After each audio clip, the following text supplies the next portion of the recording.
A massive wave of right-wing populist victories in the EU is causing chaos, Politico says. AfD in Germany came in second place, and in France, the victory of Marine Le Pen's Populist Party was so pronounced that Macron has dissolved French parliament. Many people suggest that the victories we're seeing in Europe are a sign of things to come in the United States. Donald Trump will win in a landslide victory, they say. Well, don't count your eggs before they hatch. We'll see how things go. But this is tremendous news for Europe. The people of Europe are furious over the failed policies that we've seen so far, these globalist policies, international policies, and immigration policies. So, of course, people are voting and they're winning.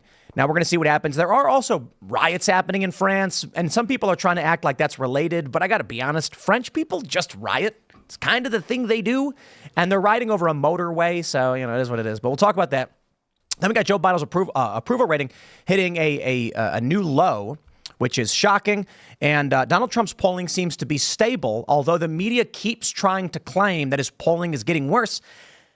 Relatively stable. Biden's got some, Trump's got some. Trump has one poll putting him up 6. He's doing well with independents, but of course, the media is reporting. And we got this breaking audio showing Nancy Pelosi saying she's responsible for the security issues of January 6th. And then John Fetterman says that almost dying has cured him of progressivism. I'm not kidding. That's basically what he said. His near-death experience. After it happened, the progressivism left his body. So we're going to talk about that. But before we do, my friends, tonight we are sponsored by the one and only MyPillow. Mike Lindell's MyPillow. You know him, you love him. He's a good guy. All of you out there, you know Mike Lindell. And of course, he's been a major victim of cancel culture for the things that he stood for. So he is sponsoring the show tonight. Head over to MyPillow.com. Use promo code TIM. We're going to make sure we get the link in the description below for you guys, mypillow.com. Mike says that when he started MyPillow, it was a one problem, one solution company. A problem solution, one product company. Since then, with the help of his dedicated employees, they now have hundreds of products, some you may not even know about. To get the word out, they're having a $25 extravaganza. 2-pack multi-use MyPillows, $25. MyPillow sandals, $25. 6-pack towels, $25. Brand new 4-pack dish towels, just $25. For the first time ever, their premium MyPillows, all new Giza fabric, any size, any loft level, even king size, just $25. The amazing offer won't last long. Go to mypillow.com, use promo code TIM, or you can call 800-925-9096. I want to give a shout out to Mike Lindell. He was great on the show. His story's fantastic. We're big fans of his work, and I am grateful that he is sponsoring us. And check it out, mypillow.com. Also, head over to timcast.com. Click join us to become a member, because we're going to have that members-only uncensored call-in show coming up tonight at 10 p.m. where you, as members, get to call in and talk to us. You don't want to miss out. Join now. You're supporting the show, and you make it all work. And you'll get access to our Discord server where you can submit questions. And then everybody votes on the questions they want to hear. And then you could actually call in, join the show, talk to us. So that'll be tonight at 10 p.m. You don't want to miss it. Smash that like button, subscribe to this channel, share the show with your friends. Joining us tonight to talk about this and so much more is Cliff Maloney. Appreciate you guys having me, as always. Who are you? What do you do? Sure. My name's Cliff Maloney. I mainly focus on door knocking for America First and libertarian-type Republicans. And this cycle, I've been tapped to run the ballot-chasing effort in Pennsylvania, something we call the PA Chase. Going to match the Democrats at their own tactics, hire 120 folks, and try to run up the score and mail-in ballots. Having a lot of fun doing it. Sounds good. All right, should be fun. Phil is here. He's alive. I lived. How you doing? My name is Phil Labonte. I'm the lead singer of the heavy metal band All That Remains. I'm also an anti-communist and a counter-revolutionary. How you doing there, Hannah Claire? I'm good. Phil's here, so I won't be filling in for him on tour this summer. I know everyone is sad about it. I'm an amazing metal singer. No, I'm just kidding. I'm Hannah Claire Brimla. I'm a writer for SCNR.com. That's Scanner News. Follow all of their work at Timcast News. Hi, Serge. Hello, y'all. Let's get started, Tim. Everybody's talking fast today. Oh, boy. A competition. Here we Here we go. go. This story from The Guardian. EU elections, Macron to dissolve French parliament after crushing loss to far right. What I love about this is that basically the far right are people who are like, we should have checks on immigration. And that's basically it. All of these lefties are coming out saying the issue of immigration is helping the far right win. And it's like, what is the far right promoting? No war, working class jobs, and controlled migration. I'm like, that's not far right. That's like centrist. The far right is them saying, hey, we shouldn't encourage people to take treacherous journeys and risk their lives to come to a country where we don't have the tax base to support them. They're like, crazy, get out of here. No, all those issues are blue collar issues, right? But that's the problem when they designate that far right as this, that's the evil. Well, when all those things line up with working class folks, it's just they're losing the battle on defining the far right. Yeah, I think so. I think that's what's most interesting about sort of the rise of an interest in protecting individual nations in Europe, because Europe is, to scale, so much smaller than America. I mean, we are used to all the states having to have the conversations about immigration. But could you imagine if every state set their own immigration policy? That's effectively what Europe has to deal with. And especially with the EU, if the EU rules them in a way that says, like, well, we set the immigration policy and your countries have to deal with it, of course you're going to get people who are saying, well, then you're sort of abusing us and we don't want to put up with this anymore. It seems inevitable to me, but I guess I'm not a progressive from Europe. The idea that any of this is quote unquote far right is ridiculous. The only reason it's called far right is because the phrase far right has been programmed into people or conditioned into people for them to think. People have been conditioned to think the term far right means just evil, bad. Right? There's no context. It doesn't matter what the policy is. It's far right. It means bad thing. Argument over. And this goes to show you, again, this is something that we reiterate on the show all the time. The left doesn't have an argument. The left has emotions. The left doesn't make arguments. They don't try to make arguments. It's fire. Yeah. It's my hair's on fire. I'm upset. They're screaming fire in a building, or there's this big thing to be afraid of. But in this case, they set the fire, and now they're like, you guys want to put out this fire? That's crazy. It's keeping us all warm. Like, what are you talking about? Fire does not want to be put out. It resists. It expands. I mean, it's mindless expansion of chaos, just spreading and destroying. Let's get a little context here. So this is France's president, Emmanuel Macron, has been accused of gambling with French democracy. Oh, heavens. After announcing that he will dissolve parliament and call snap legislative elections in the wake of his allies' crushing defeat to Marine Le Pen's far-right national rally in Sunday's European Parliament elections. On a night that saw far-right parties make significant but far from conclusive gains in Europe, the RN won about 32% of French votes, more than double the 15 or so scored by Macron's allies, according to projections, with the socialists just behind at about 14%. The first round of elections for the National Assembly will take place on the 30th of June, and the second on the 7th of July. Macron announced in an address to the nation in a huge gamble on his political future 3 years before the end of his second term as president. Now, some people are actually saying it's the honorable move to make, that by doing this, it's actually allowing Marine Le Pen to come in and win political power. I don't see it as a gamble. If they have an election now, Marine Le Pen wins. That's kind of the idea. So I ain't mad at Macron. I'm not an expert on French politics. I also want to stress, too, a lot of people don't seem to understand. So there was an election in the European Parliament, which is basically like Congress. And it's not really the same because Europe, these are very strongly, the people of these countries have their own cultural identities. In the United States, we have states. There's state legislatures and representatives, and then there's the federal level. EU is effectively their version of the federal level Congress, and so they win in France. Macron then says, okay, we're going to have an election here in this country for our single French parliament, which we are expecting now the far right to win, which is interesting because Marine Le Pen, I'm pretty sure she's she wants out of the EU. She wants, what do they call it, Frexit? Yeah. Yep. French exit. I don't think they'll get it, but it's starting to look like the belt is buckling under the girth of the gluttonous global elite. Well, and that's it. There you go. I mean, look, there was a time when like countries were trying to be more independent, and that all ended, I think, after World War II, right?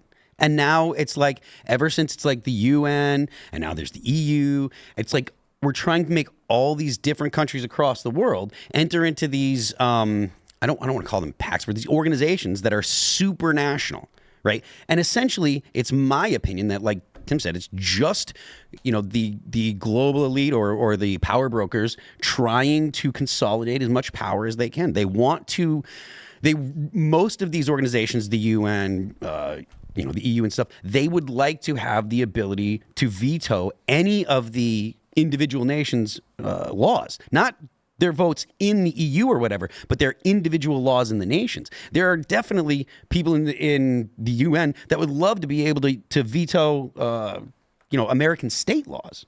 But I mean, obviously we have the ability to stop them. But that's the ideal, and that's the goal.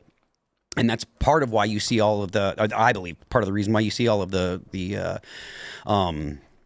ecological stuff. The word is slipping. It's the dumbest thing that I can't find the word. Green New Deal. There you go. Thank you very much. Was that the word? Yeah. Well, no, it's not the Green New Deal. It's the environmental. There you go. But I think we're at a breaking point because you see it. I think some say the country's getting too big, right? Eventually we'll have some sort of breakup. Are you talking about population? No, I'm just saying, with one government, right? Like as these different world governments are coming together, I shouldn't say one world government, but you know what I mean? When these NATO groups and, even the hatred for like the World Economic Forum, people, I think normal folks, you get to a point where there's I don't want to say too many people, but you don't want to just have one set of rules, right? When we talk about a national divorce or we talk about like, you get to a point where maybe the guys in New York City and the kids in Alabama that are working a blue-collar job are not going to agree on all the same policies. And I think that's what you're seeing. And if you're a Democrat, or let me just say that the globalist elite type in the U.S., and you look and see these national elections, I mean, the trend is coming towards the populism. It's coming towards that. Are you pro-national divorce? Yes. Overall? Peaceful national divorce, yes. No. What I'm saying is that a goal that you have? No, and no, I don't. No, I just think I think it's inevitable. I do. I think at a certain point we get to that. No, I hope we don't. I don't think it's possible. Peaceful, not possible. You might be right. Even if it's not peaceful in the U.S., I think Las Vegas ceases to exist overnight in a national divorce. If national divorce is a 25-year process of careful negotiations between corporations and state governments, then perhaps. Call it whatever you want. But if we get any kind of short of like anything less than a decade, and it's going to just be abject chaos. Yeah, no, I'm not. Once again, I'm not advocating for it. I just think at a certain point the debt gets so high, the like I said, the laws for everybody being one size fits all. Yeah. I just think there's too much pushback. Well, I agree, but that would be more indicative of when the system comes a crashing down, no one's going to be happy with what it looks like. I think, if you look at the fall of the Soviet Union, you can look to history because history rhymes and then figure out what's coming next. The same thing I would say is true for the EU in a different sense. The EU being relatively young, should this movement we see, and we got another story that we'll pull up in a second with Germany, should this movement result in states, countries breaking away from the EU, they're still in a position to sustain themselves much better. But with Brexit, I think they tried to make Brexit as painful as possible because once they took back control, they were like, let's burn it to the ground, make everyone feel the pain. I think the same thing's true with Biden in Afghanistan. But Europe, it's a lot younger. The United States, man, we're 250 plus years. We're looking at if the dissolve happens, you've got sheer dependencies, and it's going to be worse than the Soviet Union. But what's likely going to happen is there's going to be a regional factory for, I don't know, insert meat processing plant company. And they're going to be like, okay, our state has just broken away from the union. Our headquarters is in a unionist state. They're not calling us and telling us what's going on because we have a regional manager who lives in our state. He's fled. He's not here anymore. So what happens? Who's your boss? Well, a guy shows up with a group of other dudes armed to the teeth, and they say, we want to talk to the boss of this meat processing plant. And he comes down and he's like, look, man, I have no idea what's going on. Like, here's what's going to happen. We're in charge now. You answered us. I'm going to give you my phone number if we even have phones. So here's how you contact me. We're going to make sure the supplies keep coming in and you can keep doing your job because the people of our home, they need food. Okay, I'm the boss now. And they go, you got a boss? And that's how you get oligarchs. One by one, guys with guns just go and start securing different buildings, taking them over. Food's got to come from somewhere. Water got to come from somewhere. Big national, like a national meat processing plant is not going to dispatch PMCs to Nevada to secure the property. It's just going to break. Mm-hmm. And then it's going to get real interesting. Las Vegas, y'all are in trouble. People who live in Las Vegas are in deep trouble because if national divorce does come, Vegas doesn't have anything. Nevada does not have anything. A lot of sand. And the desert reclamation of Vegas is a product of tourism. Luxuries are not going to exist in a national divorce circumstance. You'll just go hungry. But then, of course, I imagine the people who live in Nevada are going to be hungry and they're going to not want to give up their homes and they're going to want food. So what does that mean? It's going to mean conquest. It's going to mean they're going to go out looking for food and they're going to find it and they're going to take it however they have to. Water, too. California, oof, SoCal, you're in trouble. Colorado River, oof, that water's going sour real quick.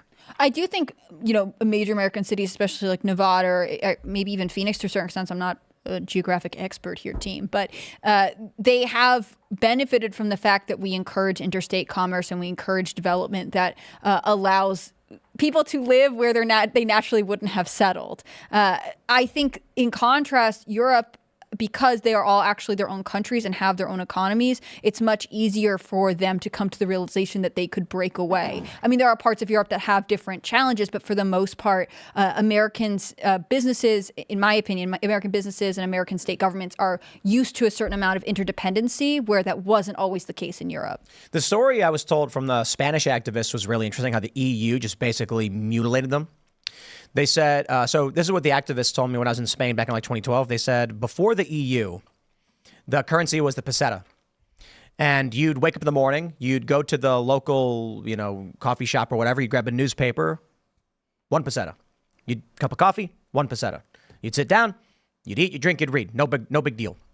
Then overnight, seemingly overnight, they switched to the euro. The only problem is 1 euro was 3 peseta. You'd walk into the store, newspaper, €1. Coffee, €1. And you're like, that's 3 times increase. So what happens is Germany says, we're going to cut you a big fat loan to normalize your economy so that your people can afford it. Now Spain is in massive debt to Germany, basically. Germany ends up gaining majority control by offering up these loans to these countries that could not handle it. Greece is in crisis. So a lot of people are very upset. And I think the EU is ripe for dissolution, especially if Marine Le Pen wins. Let's jump to this next story. This is from Politico. German conservatives first, far right and AfD second in EU election.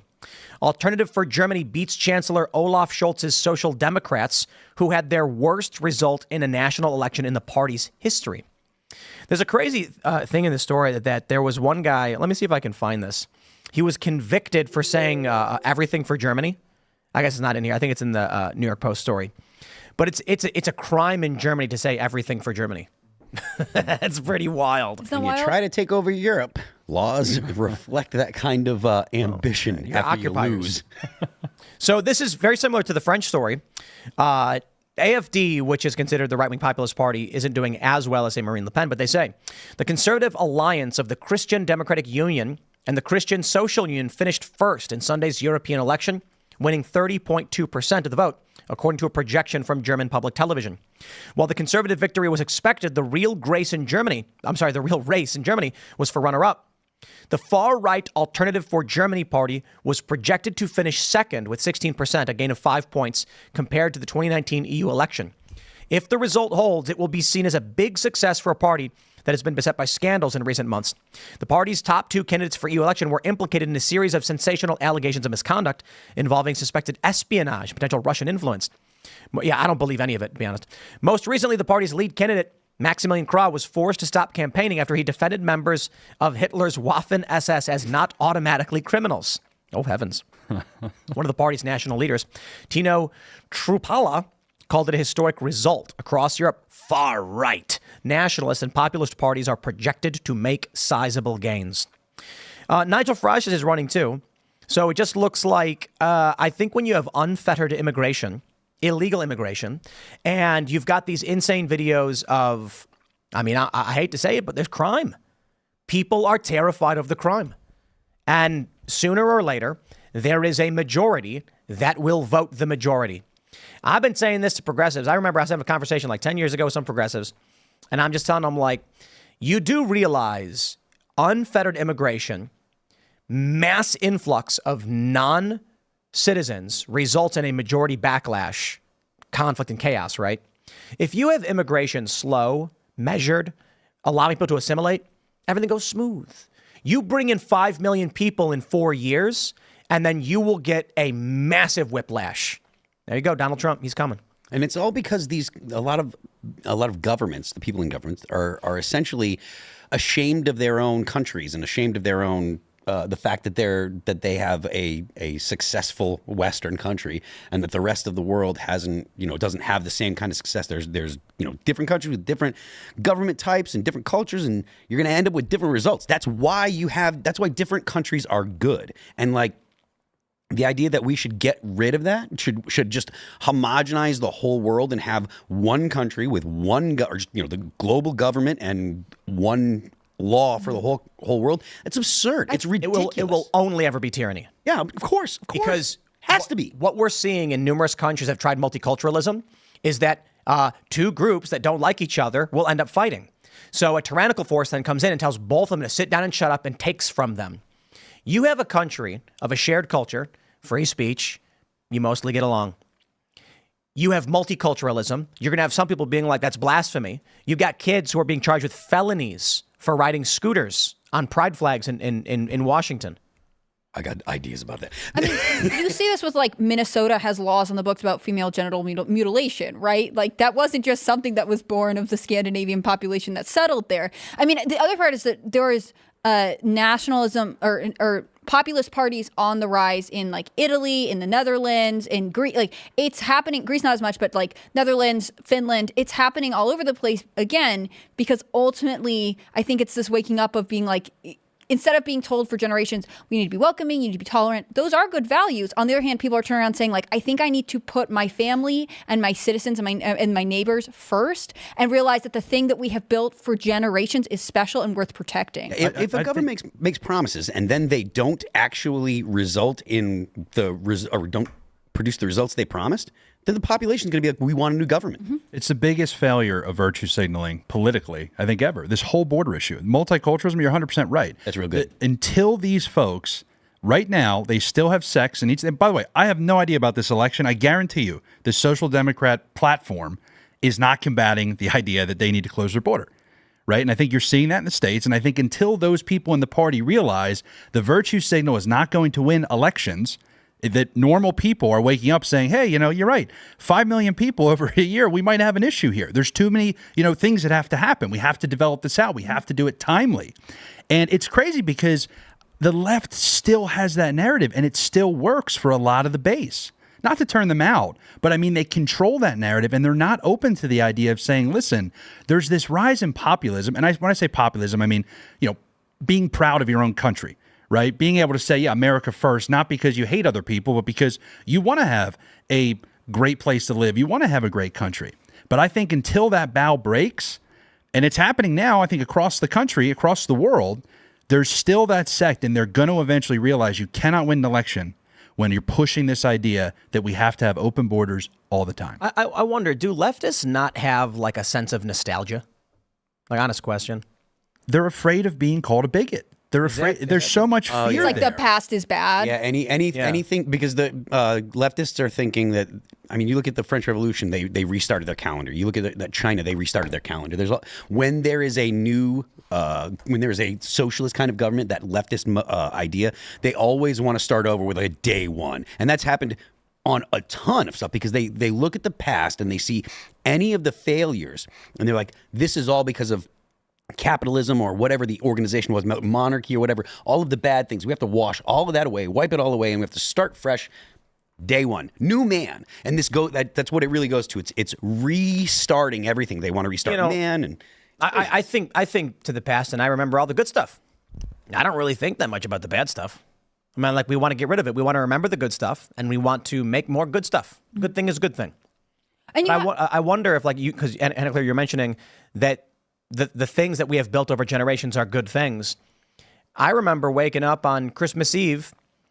It's sunrise. Candles are they're out, but the Christmas lights are on, and we're running to get the presents. And then I remember going to the breakfast place, and they got the buffet with all the French toast sticks. That was fun and good. I want to share those fun and good things with other people. Right. They want to destroy those fun and good things. And for what, though? they're not replacing it with anything. Yeah, no, they it's just just want breaking it. chaos and instability. And America, I find this particularly interesting because I think Americans take for granted the regional culture that we have, and part of that is historic immigration. But part of that is just like the fact that different people started doing different things. Like one of my favorite stories that I could be totally wrong. Somebody's happy to fact check me on this one, but I had heard that the origins of Father's Day, which is I think coming up this Sunday, was actually from West Virginia. That there had been a town, a mining town, where there had been a very significant collapse, and so lots of fathers, grandfathers died, and a church started it as a way to sort of like help kids whose fathers were gone. And I think that's really interesting. Right now, Father's Day is something we're all used to. People might argue it's corporate, whatever else, or maybe we're not supposed to talk about fathers because that's a gendered term. I don't even know what it is, but these are customs that we developed because we had values that we wanted to reflect and pass down to our children. And I think that is something that if you look at everything in the past as if it were a threat to you now, you're never able to move forward and see what you're taking with you to build a better future. So this is funny because Wikipedia says Father's Day was founded in Spokane, Washington in 1910. Sonora Smart Dodd, who was born in Arkansas, it celebrated blah, blah, blah. But then down here it says a Father's Day service was held in 1908 in Fairmont, West Virginia, after a mining disaster killed 361 men. 250 of them were fathers. So would that not... Leaving around 1,000 fatherless children. Isn't that crazy? Yeah. They had a lot of kids. They had a lot of kids. 4 kids. All right. They say it did not have repercussions outside of Fairmont for several reasons. Among them, the city was overwhelmed by other events. The celebration of Independence Day, July 4th, with 12,000 West Virginia attendees. local is giving me propaganda. They're claiming Father's Day. I like it. I'll say it's a West Virginia thing. Yeah. But I just mean, like, ultimately, we want to take things and make them good to continue to have a structure and a culture. And I think that when we don't allow other nations to do, like, when Americans say, like, well, why would the EU not welcome all kinds of, immigrants? They're so bigoted and backwards. We're taking for granted that they have their own unique cultures. Like, do you remember the Slovakian Prime Minister, Robert Fico, who had this attempted assassination? This was a couple months ago. He's considered a left-leaning populist, and at one point he had gotten in trouble because he had said to the EU, well, we only want to welcome Christian migrants because we are a Christian nation. And they were like, bigot, bad person. But it's interesting because if that's part of the fabric of your culture, like, why wouldn't you prioritize that? There's another phenomenon too that people are not, well, people have probably aren't thinking of. And that's the fact that, like, a lot of the cultures that are going in, or other people that are going into Europe have a very different culture. And the Europeans, they don't have the backbone to stand up to them.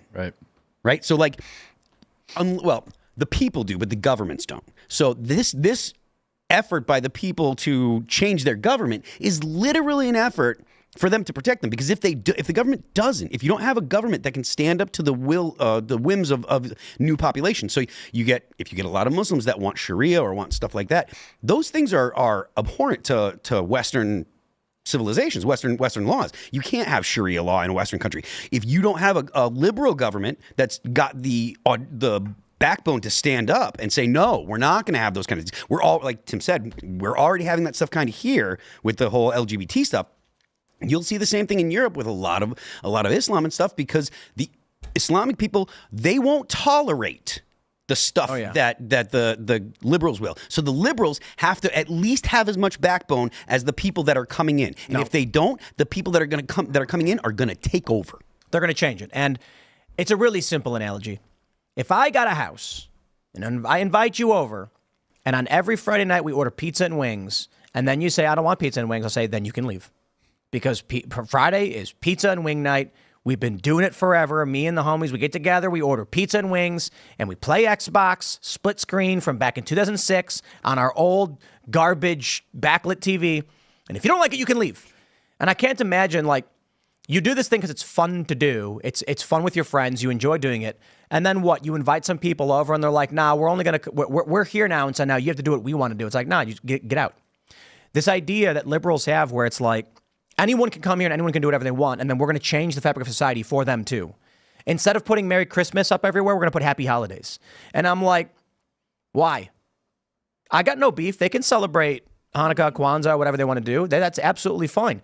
But if we traditionally in this town celebrate Christmas, why should we change that they can come and celebrate with us, and they can do what they want to do. Whatever, like they can have their celebration when they want to have their celebration, and we'll do ours. I think this is what's happening in Europe, is that people remember growing up as kids. They remember the things that they liked, and they want to transfer down to the kids that they're having, if they're having kids.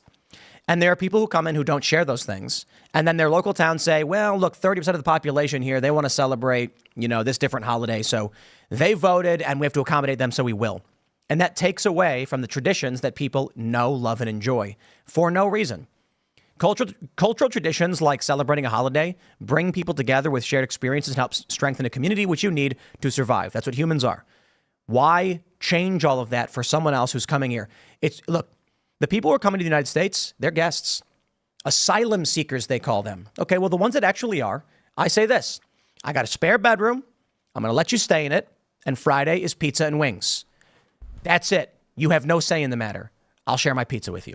Right. Instead, they're coming in and being like, I want tabbouleh. And I'm like, dude, come on, man. I got no beef with tabbouleh. It's good when it's good, but we do pizza and wings on Friday. I think one of the challenges, if you're asking people, I'm pretty anti-immigration. I think that's pretty clear, obvious to everyone. But if you're asking people, so you have whatever amount of net migration, you're saying, please come to our country, respect our laws, and we'll try our best to help you acclimate to our culture. If we're saying, but actually we don't care about our culture and we're kind of getting rid of it and we'll really do whatever you're wanting, like you're actually not giving anyone who immigrates the tools to become a part of your society. And I think that is, it's this weird challenge between being like, well, we thought we were so welcoming that we just do away with everything that made us a country, which made them want to come here in the first place. And so now we don't know what we're doing and we're all kind of fighting for a power structure. Like, it's not good. Yeah, and I think what Phil said, there has to be somebody willing to push back, right? Whether it's government, whether it's the community, whatever it is. Your government has to have the backbone to defend you. And when you say, like, Happy Holidays is a great example, it's like somebody has to make a choice, right? At some point, it's like, all right, we're putting up the sign in the town square, And the argument from the wokesters is always like, oh, well, come on, like we want to be included. It's like, no, somebody has to sit there and they have to feel enough pressure, whether it's from, some government edict or not. Look at the Pride Month stuff. When they put up, they don't do that in some of these countries. Oh, you see the corporations. It's like, why? Because when somebody makes a choice and the motive's there and there aren't enough people or governments or whatever pushing back, they're never going to stop.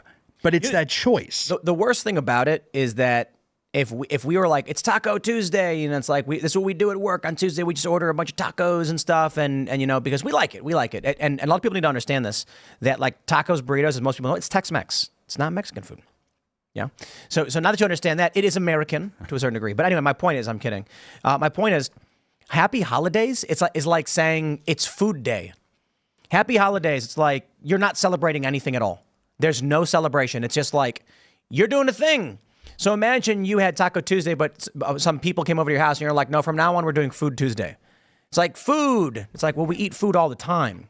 We celebrate things for various reasons, but today's Christmas. They take the fun out of everything. They take the detail. Everything has to be vague to try to fit into a box. Because why? Because that box doesn't offend anybody. No, they want to get rid of common Christmas. They want to denominator. get rid of Christmas because of the culture. Right. 100%. They're anti-Santa. Well, because Christmas offends non-Christians, right? And it's always about how do we not offend them? No. It's not the offense. It's the fact that Christmas brings people together. Oh, I would agree. Well, hold on. Christmas doesn't offend non-Christians. It offends communists.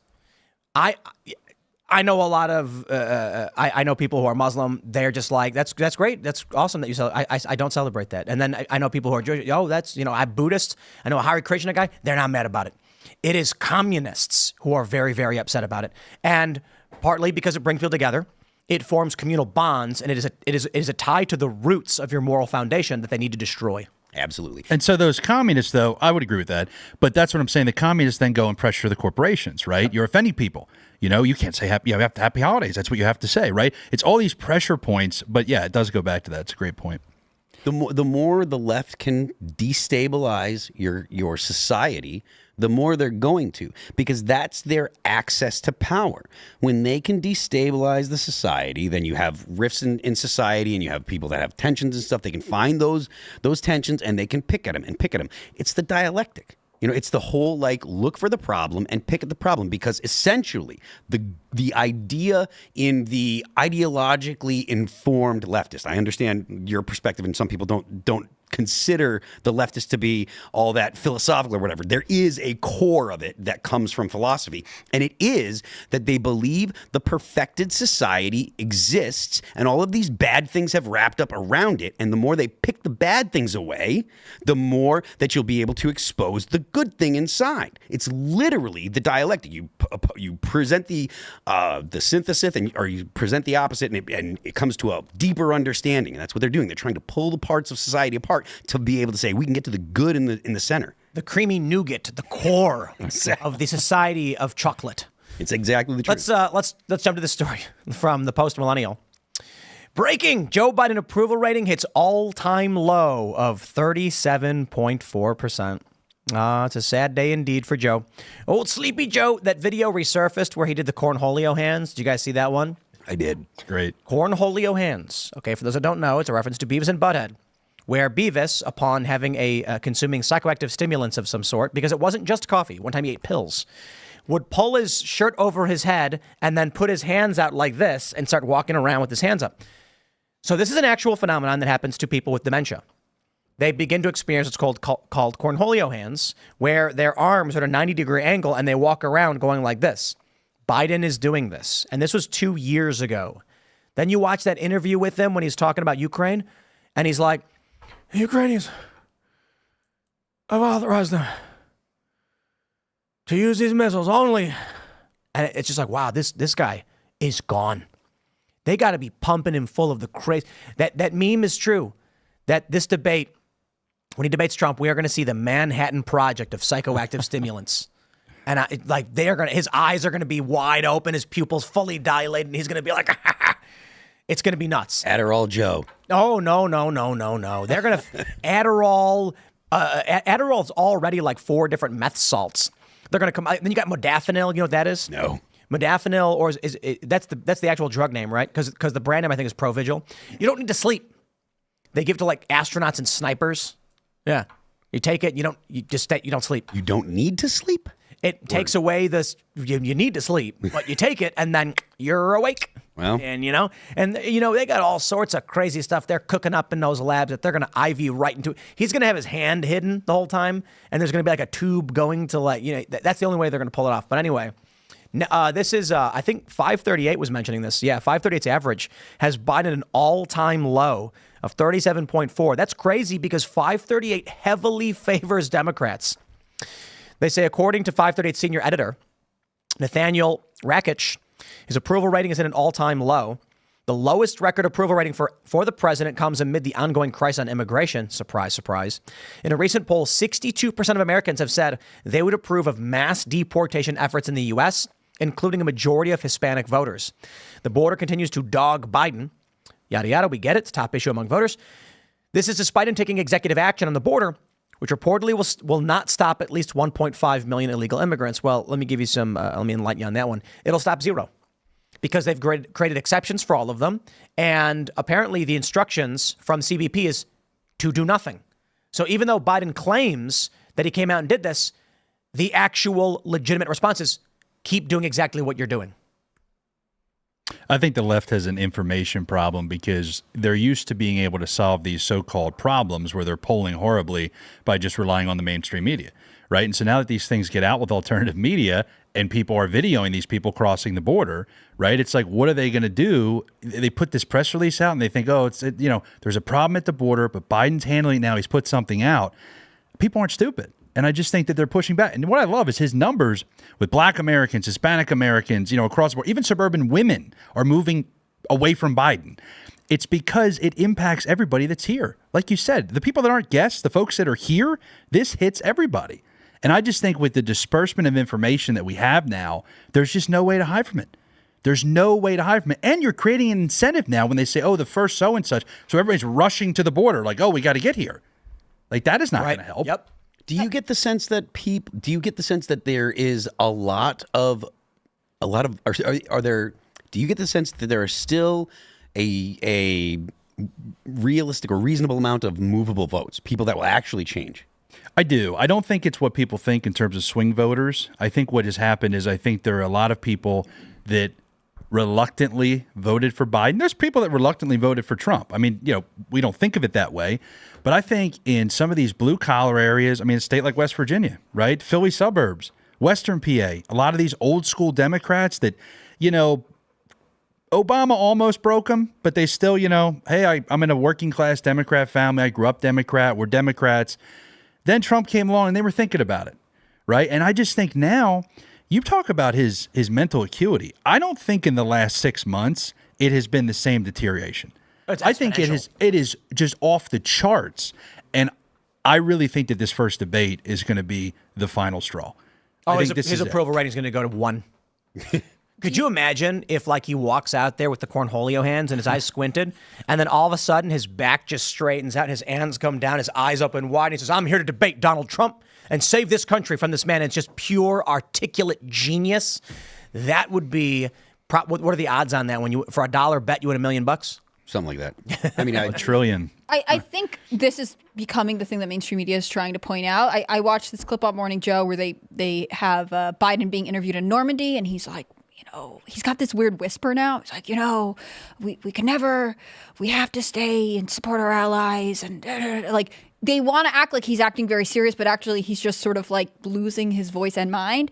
But the next segment, they were like, well, Trump at this rally told this story about shark attacks and it made no sense. And he's clearly losing his mind and this, that, and the other, because Biden is actually not doing well. And it's not even to be mean. He does not seem to be performing at the level that he was during the 2020 campaign. He does not seem to be performing at the level that he was, even 2 years ago. They are now trying to shift the narrative to be like, well, Trump is the one who's losing his mind. And I don't know how you feel with this. I wonder if during the debate, the strategy from Biden's team is going to be just try and make Trump mad and have him talk about his record. Because I think the most powerful thing Trump could do is to push Biden on where we are as a country under his leadership. I think my advice to him is to be the Trump of 2016 in the debates, not the Trump of 2020. Shut up. Let Biden talk. Yeah. I mean, he doesn't say anything. My favorite Biden quote is, "What do you talk about when you got nothing to say?" He said that when he was running for president in 2008. And now it's every time you watch Joe Biden, he's not saying anything. Even as he's stumbling, I don't mean he's having gaffes. If you listen to what he's saying, he's not even putting coherent thoughts together. Trump could be I agree with you, but it would be funny for Trump to be I got a question for Joe. What is Batacaf care? Batacaf, that's what he said he was going to work on, and I'm curious what he's doing with it.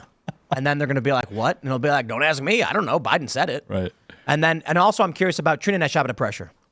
That was a big one. Next, Nell Resent, also a very big one. We thought Covfefe was bad, but now we've got him verbally. Covfefe was funny because that was clearly just sausage fingers on the iPhone. You know what I mean? Taking a crap, and he's like, what am I doing here?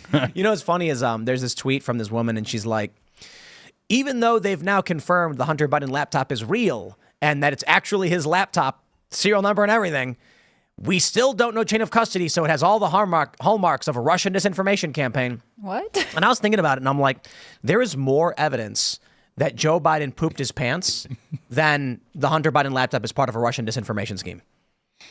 We have a video of Joe Biden making an awkward movement, which doesn't prove he pooped his pants. It is evidence. There's literally nothing about the Hunter Biden laptop being Russian disinformation. It's literally just his laptop with all of his stuff on it.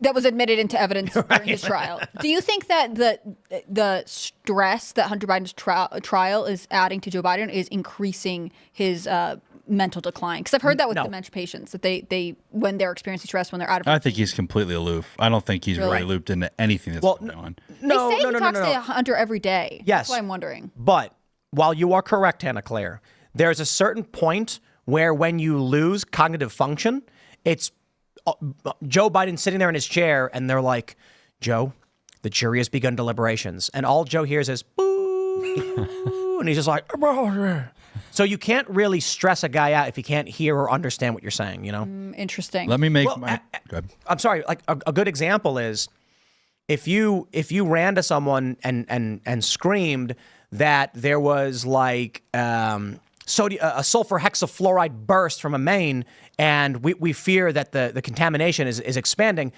the average person is going to be like, do I run, climb? I don't know what to do. Am I stressed? You're sounding stressed. I think I got to X stress. I don't know. You go to Joe Biden, his cognition is so low, it's just you can't stress him out unless he gets ice cream out of his hand. That's what would happen. If he's got an ice cream in his hand, you take it from him, and then you're really driving him into the gutter. Yeah, my prediction, I'll make it here on your show. I think he craps his pants at the debate, and they use that, maybe not literally, but I think they use this debate as the reason to get him off the ticket. Now, he's going to have tons of legal problems, with who is the Democrat, how do they get ballot access, et cetera. But I'm telling you right now, guess what? Guess who does well in the courts? Democrats, right? Okay, I think they will push this, and I don't think he's going to be – I hope he's the guy. For the record, I hope he's on the ballot. You're supportive of Joe Biden being the Democrat nominee. I do not think he will be. So I was talking about this last year, this scenario where Joe Biden is doing a rally in California, and he's like, "Yeah, we're going to bring America back." And then he just grips his chest, keels over. Gavin Newsom throws off his jacket, rolls his sleeves up, starts doing chest compressions, saves the president's life. He was having an episode, they call it. It wasn't a heart attack. It was a cardiac episode. And Joe Biden then, incapacitated, says, Gavin Newsom, what a good guy. He goes on this press tour where they're like, you saved the president's life. And that's how they get in Gavin Newsom, right? Kamala Harris comes in as acting president, but says she does not want to run again. She's not seeking, I cannot campaign because I'm here to help this country as acting president, as my duty, and I will hand the torch off to someone else. What if at the debate, the same thing happens with Joe, but it's Donald Trump who throws his jacket off, saves Joe Biden's life. And they're like, Donald Trump just saved the president. Well, it reminds me of this argument that everyone is saying he should pardon Hunter. Like if Hunter Biden's convicted, Donald Trump should pardon him. Yes. It'd be really fascinating. Just as I have said in the beginning, I think Biden's best political move would have been to pardon Trump on the things he could. And when people say, the state issues, like, all right, we'll talk to the governors in those states that are part of your... I just think it's such an easy political move. What are they going to do? They put Trump in prison for a couple months? I mean, is that the best thing they're going to get out of it? Why wouldn't you take the political points as Biden and just pardon the guy? I mean, I think he gets 2 or 3 points from doing that. I think those people I'm talking about would be like, man, it's way too late now. But I just think it was one of the biggest missed opportunities. You think he nets 2 or 3 he's points? very magnanimous. They would say he's magnanimous. Do you think he nets 2 or 3 points? I think Biden gets back some people. I think it's a political win for him if he was to come out and do this. Now he's 8 months too late. My dude. Have you looked at what the left behaves like nowadays? If he pardoned Trump, if Biden pardoned Trump, I think that would probably be the thing that would get him ousted the most quickly. Like, but the Democrats would be like, you did what? I do. You're like, see ya. I felt like when he campaigned in 2020, he was sort of signaling that he was going to be a one-term president, that he was sort of the last of the old guard of Democrats, and he was ready to usher in this new era of Democrat leadership. Like, I felt like he signaled that way. And so I think if he really honestly had only been planning to serve 4 years, he could have pardoned him, and then, Democrats collectively would have won points, but it would go against the narrative that everything Donald Trump does is so bad. We must take desperate steps to stop him before he, ends the world or whatever they think Donald Trump is going to do. It would have been interesting, but I think he only would have done it if he wasn't running for re-election.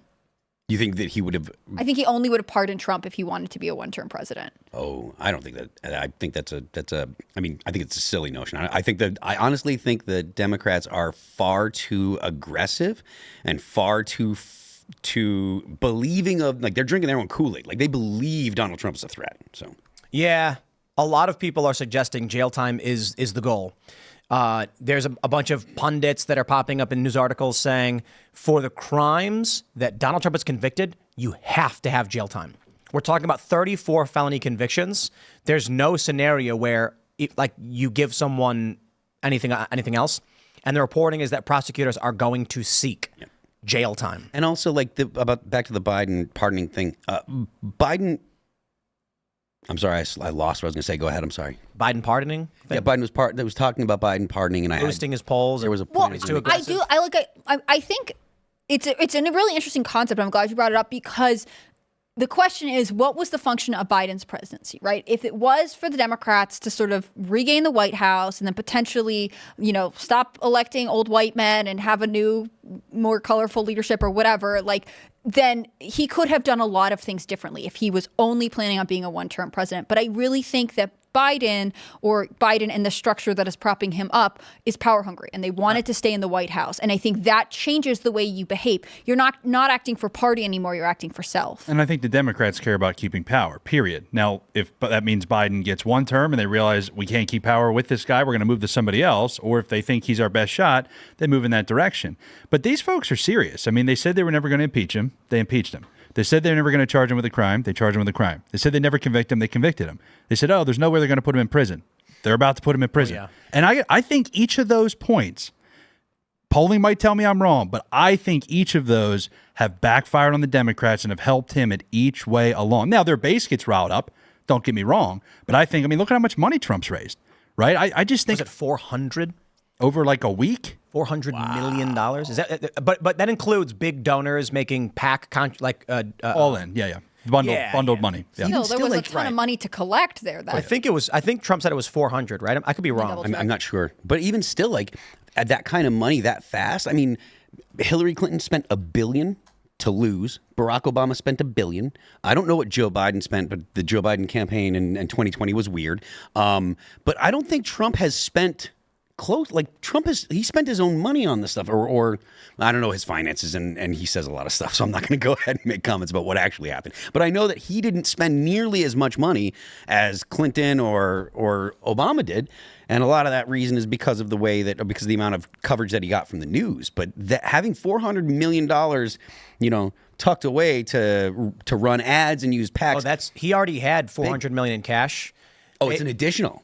He raised that. Yes. So there was $141 million in direct donations, 25% new donors, $100 million from Miriam Adelson, commitment to helping Trump get elected, and then I think, have you found that yet? In February 2024, he was saying he had $400 million in cash. In May alone, they raised $141 million. Right, but that doesn't include Miriam Adelson. And Trump, I think, made the claim at one of his rallies that they had hit some number close to that or something. But if we don't have that, we'll just say maybe I'm wrong on that one. But I'm wondering if the Miriam Adelson came in during June or May, because they raised. The Miriam Adelson came right after the conviction. Yeah. So people were saying Trump raised $200 million because he had $100 million in donors, like literal people going to the website and donating, and then you had Miriam Adelson being like, I will commit $100 million, but she wants the West Bank annexed, by the way. But if you look at trends, I have to tell you, like the 25% number of new donors, that is like mind-boggling. People making their first-time contribution. The guy's been the president. He then lost in 2020. Like, it's not like he's new. Do you know how many new donors Joe Biden is getting? People that are like inspired and that are stepping up and saying, hey, I'm going to come in and help this guy. So I look at it as an opportunity. Then those people might have came here for $10, but guess what? Now I want to give, right? They're going to keep getting asked. And so I think that to me was the craziest. Yeah, the big dollars are great, but when you start locking in new people, I had plenty of people that are not really political texting me. They're like, this is BS. I can't believe they're doing this to him. And they're not political people. But I just think they've had enough. June 6th, so this was reported on June 6th. Let me see if I can get a Washington Digest was reporting the $400 million. Trump announced at his campaign, at a Turning Point Action event in Phoenix, Arizona, that they had raised $400 million since the New York City guilty verdict. So that likely includes the Adelson numbers. Let's jump to this story from ABC 3340. That's a big number. Fetterman says stroke gave him freedom to distance himself from progressives. Very liberating. This was a meme. This was a meme that Fetterman was this progressive guy, suffered a stroke, and then it snapped him out of it, and then he became sort of just like this normal Democrat. And now he's saying it's true. This is absolutely wild. Hey, shout out to Fetterman. So Fetterman explained to Bill Maher on his show Real Time what prompted him to separate himself from progressives. Fetterman has repeatedly distanced himself from fellow Democrats in recent months. During the show, Maher asked him why he tends to diverge. He said, I think there's a big difference between an old school liberal and a woke person. You say progressive Democrat. How do you describe this? Maher asked. I've been saying that for years. Fetterman agreed. I didn't leave the label. It left me. Oh, he's pulling the left me, huh? He credited his recovery from his stroke for giving him freedom to speak his mind, adding the near-death experience taught him he no longer wants to be afraid of it if there's any kind of blowback. Quote, there's not going to be any kind of way how the Democrats are going to be able to reply to that. I really decided early on that I believed that was going to be the right side with Israel throughout all of that. And I knew Democrats would continue to peel away and kind of walk away from standing with Israel on that. Maher then asked how some liberals came to support Hamas when they'd historically been strong supporters of Israel.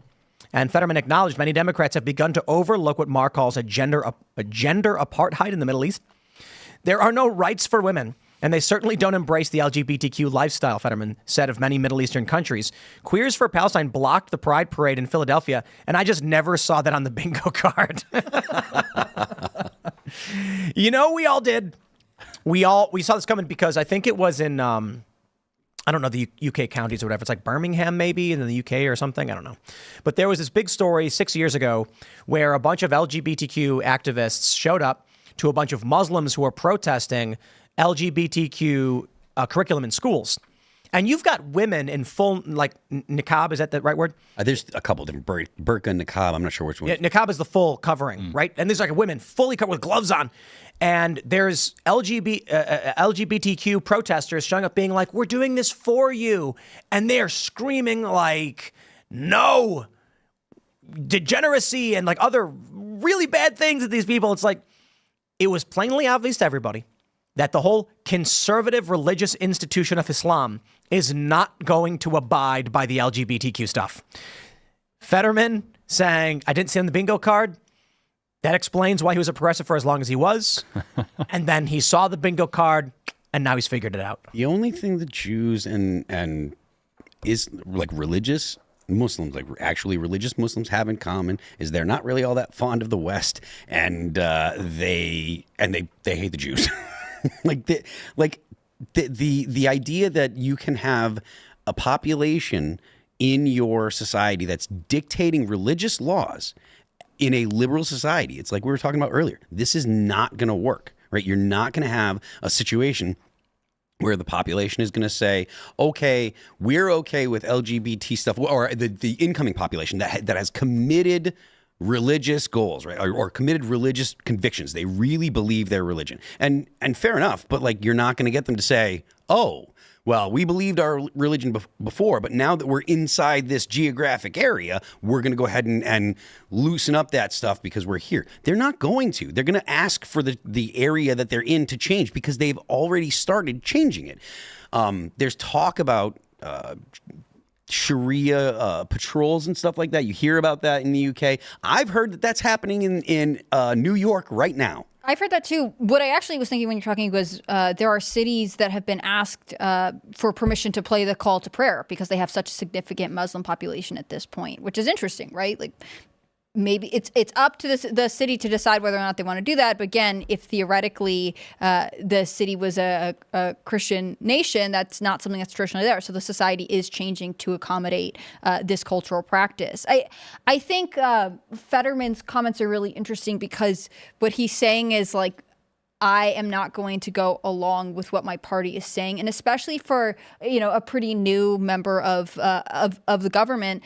That's unusual, right? That usually there's a period where everyone's sort of falling in line and wanting to curry favor with the more senior members. And so in some ways, I feel like I feel almost bad that I gave Fetterman a hard time because for a while there, he was just like really out of it. It did not seem like he was going to be able to stay in office at all. And now he seems to be becoming sort of the most interesting part of Congress right now. Definitely the most sane Democrat. One thing on this, I call these privilege point debates, and I love watching them. Right, it is. That's always my asterisk there. But privilege point debates are what I would call these. And as a white male, I sit back and let these groups argue it out with each other.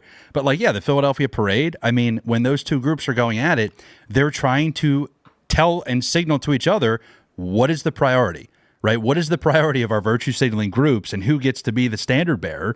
And they go where there's attention. So it's a jealousy thing, right? No, you guys can't have this parade. This is higher on our priority list of virtue signaling. We must have this as the priority. And I just like to sit back and let them argue because most people were like, wow, this is insane.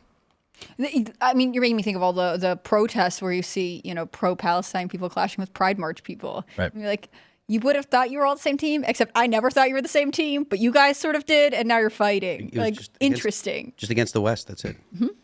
Fetterman's funny, though, in PA, my home state of PA. People always ask, how'd you guys elect John Fetterman? And it's like the one thing he has going for him, and I can get in trouble for saying this, is he is like a very normal guy. And I don't mean that like mentally. I mean, he just interacts. He's a normal guy, and that's kind of his shtick. That's why he does the hoodie and the shorts. Oz comes in from New Jersey. They got Snooki to do the video, blew up Oz, whatever. Oz didn't want to do ballot chasing. That's for another day, my little plug there. But Fetterman, I think it's funny to see this break between like the whole donor class, right, and the activist class. And he's just like, to hell with you guys. I'm doing my own thing. This is a mistake that a lot of people on the right made with Fetterman. They started attacking him for the way he dressed in his campaign. And I said, you will lose because of this. Because there's going to be some blue-collar Democrat guy who wears a hoodie and shorts, and he's going to be like, these stodgy, uptight dudes are insulting me. It's the same thing with Trump and the well-done steak with ketchup. Donald Trump orders a 30-day dry-aged steak, probably a $120 steak, by the way, and then he says, I want it well done with ketchup. And the media took the bait, and they mocked and belittled him and laughed at him, and I knew that there was some middle-class dude who had just got back from his local Save-On or whatever with a couple of T-bones, frying them up on a pan, looking at the TV, looking down at his food, looking at his kids, and being like, what are you yelling at me for? Yep. He's like, well, I mean, it's medium well, but still, like it's like small things like that. You pair that with Oz in the grocery store that he like had this big gap where he talked rough. about, was it crudite? I don't even know. I don't know what that is. Yeah, crudite. That should tell you about my upbringing. Platter. Yeah, and it's like all my buddies making ratatouille, which again, right? All my what he said. all my buddies, Acquired by Disney. all my buddies outside of Philadelphia are like, what the hell is that? And I'm like, I don't know. And they ran with that, but it goes exactly back to Yep. Fetterman connects. He does. Even if you think he's crazy, he connects with people. And listen, you need to understand the depth of human consciousness on average is relatively low. People are just thinking, like the average person is just thinking about what they need to get through the day. They're not sitting there having some deep moral philosophical conversations over tax policy and the percentage increase in the interest rates. All they're doing is saying, look, man, I come home from work. My kid says, Dad, I'm hungry. I say, we're going to go grab some food. I am tired. I am filthy. And the cheeseburger costs $5. Okay. I vote for people so they can figure that thing out while I'm building houses, while I'm fixing toilets. Society runs because of these people, and they don't want to have those big debates. So Fetterman shows up and says, I got cheeseburgers. And then you get Oz, and he's like, crudité in my fine suit. and $5 for a cheeseburger for your 4-year-old, you're going to spend, the kid's going to eat half of it maybe. But still, it's an exorbitant amount of money, and the average person is struggling. So if you seem like you're above that, like if you seem like you don't understand, can't relate, you're done. What's the Bill Gates thing? Wasn't he in an interview and someone was like, well, how much does milk cost? And he was like, I don't know, it's $10. No idea. No, they asked Hillary that. Like during the 16. Like, what's a carton of eggs cost? She had no clue. I have no idea. There you go. Because I have chickens. Here's our elitist here. Because I have chickens. So we have like 140 eggs downstairs. I'm so sick of this. Really? chicken You're my new egg elitism. guy. I'm going to have to buy my Grab a eggs from carton on you. your way out. Because we got a city full of chickens. So I can't tell you how much they cost because we just have an infinite supply. They make more of themselves and they make more eggs. And then sometimes the eggs become more of themselves. All you got to do is protect them. That's right. We put a little fence around them and then, the roosters do a good job though.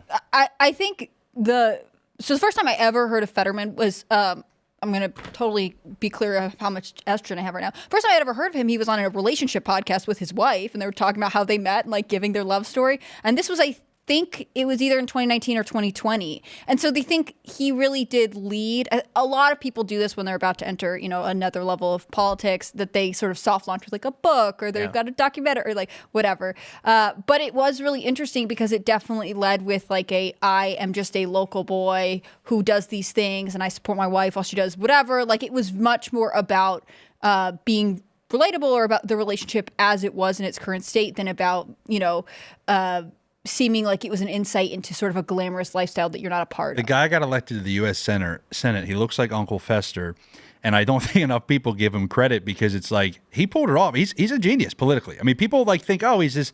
Someone said stroke of genius in the chatter. He attached himself to Wolf, who he was a lieutenant governor, Yep. right? So he attached himself to this rich, kind of stuck up Democrat, very like old school liberal, and keeps his mantra. And that's how he got funding. That's how he got through. And I mean, it was crazy. And then for him to jump in, I mean, nobody thought he could win a U.S. Senate race. And I I get in trouble for I give him credit because he pulled off a win. Okay, can I ask you a question about the vice president's candidates? Because I have heard, there's a short list. Doug Burgum's theoretically on it, Marco Rubio, J.D. Vance. And one of the things that I have heard is one of J.D. Vance's appeal is that he is from, Appalachia, grew up with this crazy childhood. He is more relatable to a lot of Americans than someone else. Do you think that's an appeal that works for conservatives too? Or do you think it's just about winning, conservatives? Is his effect only appealing to conservatives when they see it from a Democrat? I think J.D. Vance would be an amazing political choice. I happen to agree with him on a lot of ideological positions too. But I do think that, it's a political calculation, right? I mean, a lot of people are pushing for Tim Scott or Ben Carson. Doug Burgum is in consideration because he comes with hundreds of millions of dollars. So I think there's different reasons, but I think the number one reason you pick somebody like a J.D. Vance is I do think he connects not just with conservatives, but with those folks who care about putting food on the table for their kids. J.D. Vance, read his book, watch the movie. It does connect. He had a tough life. And I think when you look at those things, I think those stories and focusing more on those issues than like the policy issues of trying to pick somebody that, Tim Scott is his policy record. No, what's the story? And how do you connect with people? So that's why I think JD would be a great choice. It'd be interesting. Let's jump to some boring foreign policy and then make it not so boring, I guess, because Russia's sending a naval fleet to Cuba, and people are concerned about Cuban Missile Crisis 2.0. This is basically part of Russia's threat to the West because of what's currently going on in Ukraine. And I love this because the way the media is reporting it, Russian military exercise in the Caribbean, here's what to expect. That's interesting. The media could have absolutely pounced and made a story about World War III. Russia, keep it. They don't want to. Now that it's coming home, now that the funding into Ukraine is coming home to roost, the last thing the corporate press wants is to scare the American public who has blindly supported this. I'm talking to you, Harry. We all know which Harry I'm talking about. Blindly supporting Joe Biden, who is sleepwalking us quite literally into World War III. Russia's not playing around. And so the headlines are very, very light. Just military exercises. Don't worry about it. Don't worry about it. Well, and they have to keep up this narrative that Biden has really put Putin in his place, and he's very good at managing this. Can you imagine those conversations with Joe Biden and these foreign leaders? Look, I don't care if you hate Donald Trump. I don't care. They happened. He doesn't even pick up. You can't imagine that Biden picks up the phone. I mean, if anything, just having Trump being able to have a conversation, some people are like, he's going to fix all this and he's going to end it day one. But just having the ability to call them and say, listen, let's talk about this. Let's figure out how we get to a solution. Or listen, here's what's going to happen. Joe Biden doesn't even have the ability to pick up the phone and call them, let alone he's strong. Who does he talk to? Well, here's the story. 3 Russian ships and a nuclear-powered submarine are expected to arrive in Cuba this week ahead of military exercise in the Caribbean. While the exercises aren't considered a threat to the U.S., American ships have been deployed to shadow Russians, U.S. officials told CBS News. The Russian warships are expected to arrive in Havana on Wednesday and stay until next Monday, Cuba's foreign ministry said in a statement. A U.S. official told CBS News national security correspondent David Martin, the U.S. intelligence community has assessed that the submarine in the group is nuclear-powered, but it isn't carrying nuclear weapons. We have no indication and no expectation that nuclear weapons will be at play here in these exercises or embarked on those vessels. I mean, you wouldn't really know, would you? Like, they're not going to tell you they're doing it. But I certainly think that when the American people start to see these kinds of things happening more, because it ain't just here. We got this from the Daily Mail. Putin's new threat on the gateway to the Mediterranean. Russia announces joint Navy drills with Egypt near crucial Suez Canal trade route. Instability is coming. Now, I don't think most Americans care about the Suez, but if these ships in any way cause any kind of problem, a lot of people are going to be asking why Russian warships are off the coast. Now, the inverse may be true. This may be a ploy to actually blame Russia for a major attack on the U.S. as a casus belli for the U.S. to directly intervene in Ukraine. I mean, the U.S. is, Jesus, the idea of the U.S. directly intervening in Ukraine is and if a Russian ship fires on an American vessel and then the U.S. says Russia has declared war on us, we have to stop them now before it's too late.